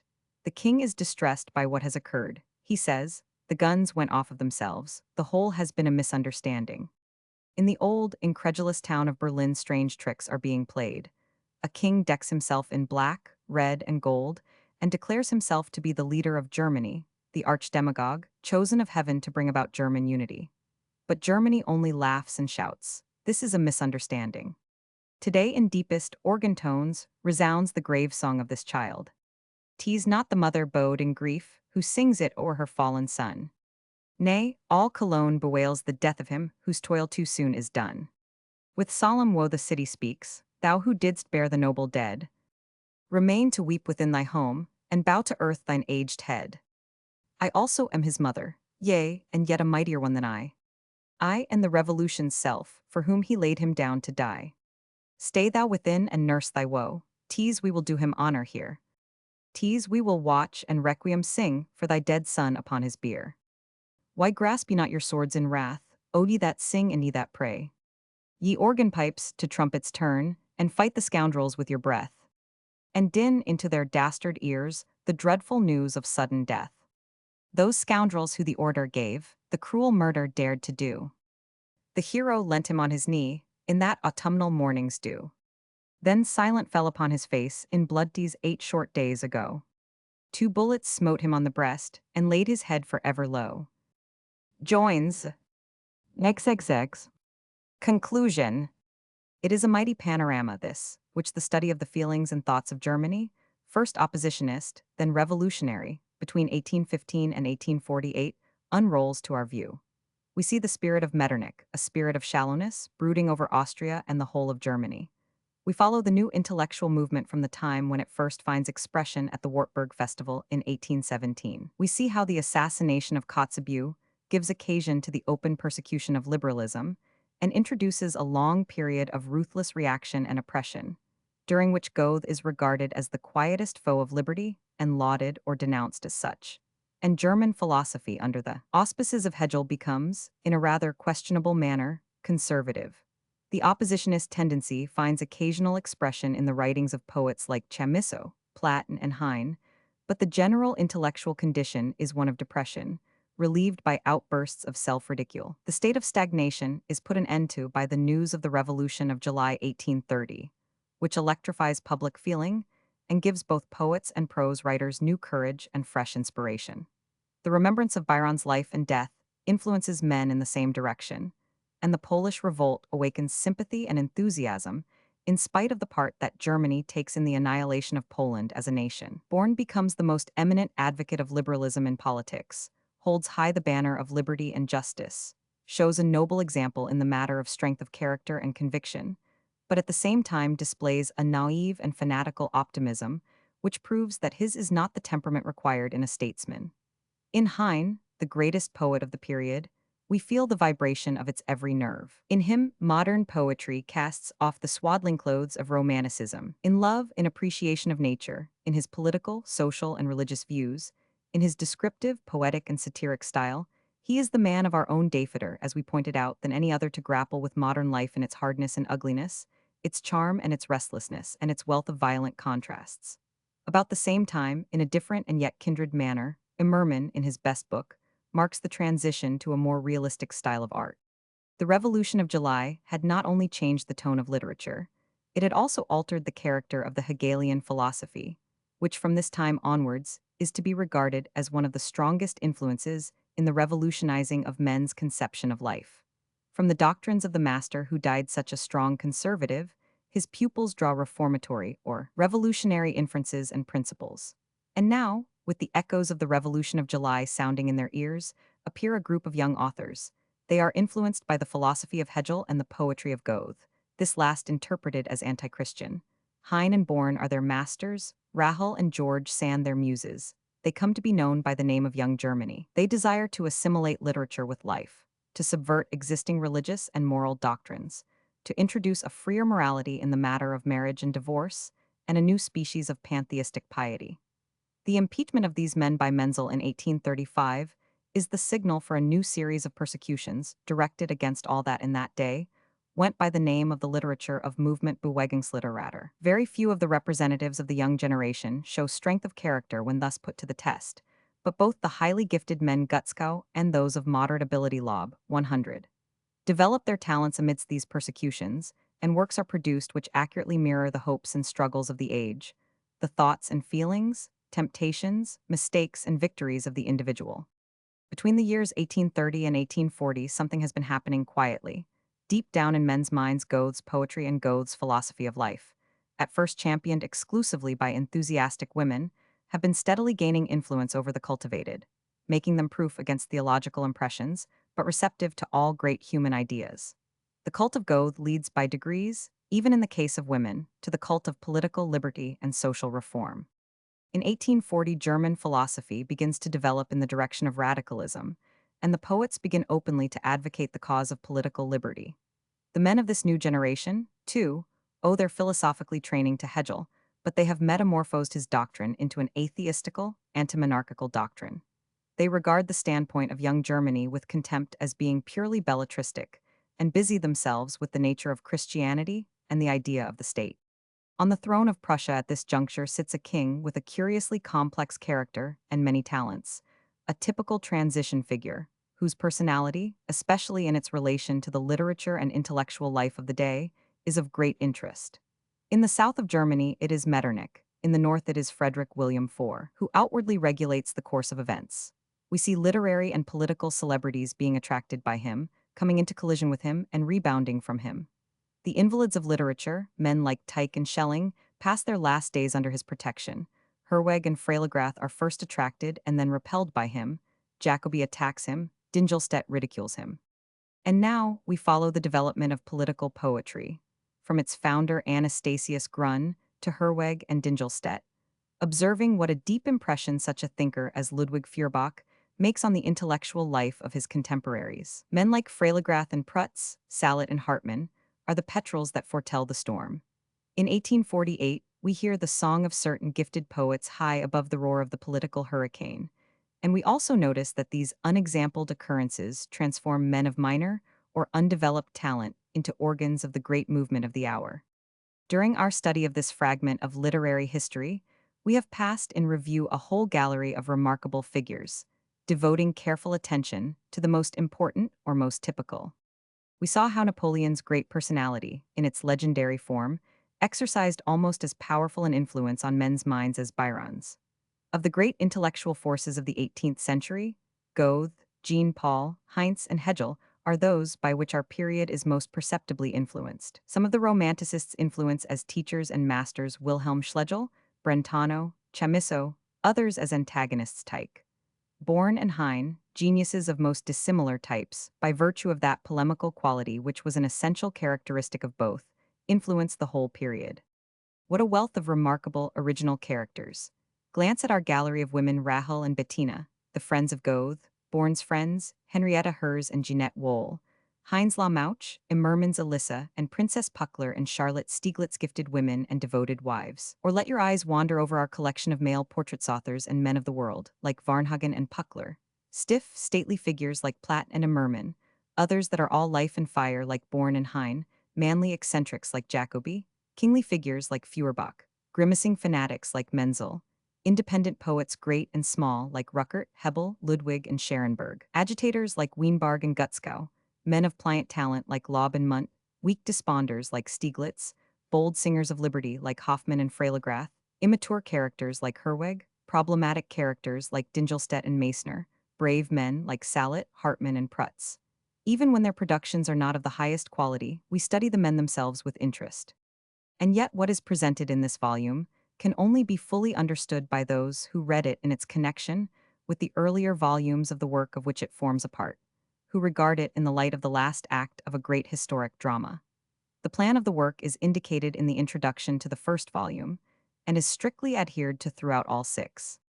The author's intention, as explained in the first lines of his work, was, by means of the study of certain main groups and main movements in European literature, to outline a psychology of the first half of the 19th century. The year 1848, which, as a historical turning point, marks a conclusion for the time being, was indicated as the point to which he intended to pursue his subject. The six groups which, according to the original plan, have been portrayed are the French emigrant literature, German Romanticism, the French Reaction, English Naturalism, French Romanticism, and Young Germany. Each one of the six parts of the work has in the course of years either been rewritten or revised. The author's first proceeding was to separate and classify the chief literary movements of the first half of the century, his next to find their general direction or law of progression, a starting point, and a central point. The direction he discovered to be a great rhythmical ebb and flow gradual, dying out, and disappearing of the ideas and feelings of the 18th century, until authority, the hereditary principle, and ancient custom once more reigned supreme, then the reappearance of the ideas of liberty in ever higher mounting waves. The starting point was now self-evident, namely, the group of French literary works denominated the emigrant literature, the first epoch-making one of which bears the date 1800. The central point was equally unmistakable.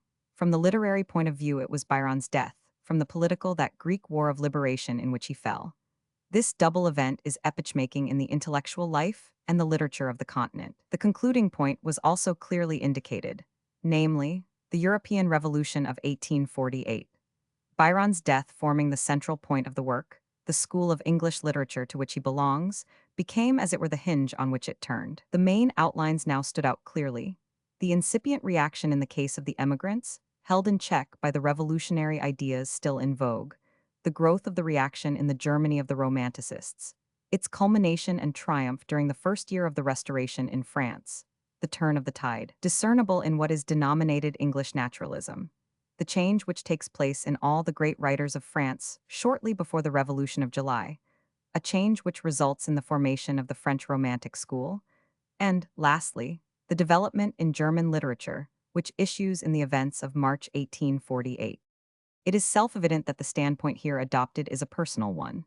It is the personal point of view, the personal treatment, which presents literary personages and works thus grouped and ordered, thus contrasted, thus thrown into relief or cast into shadow. Regarded impersonally, the literature of a half-century is nothing but a chaos of hundreds of thousands of books in many languages. The personal standpoint is not, however, an arbitrary one.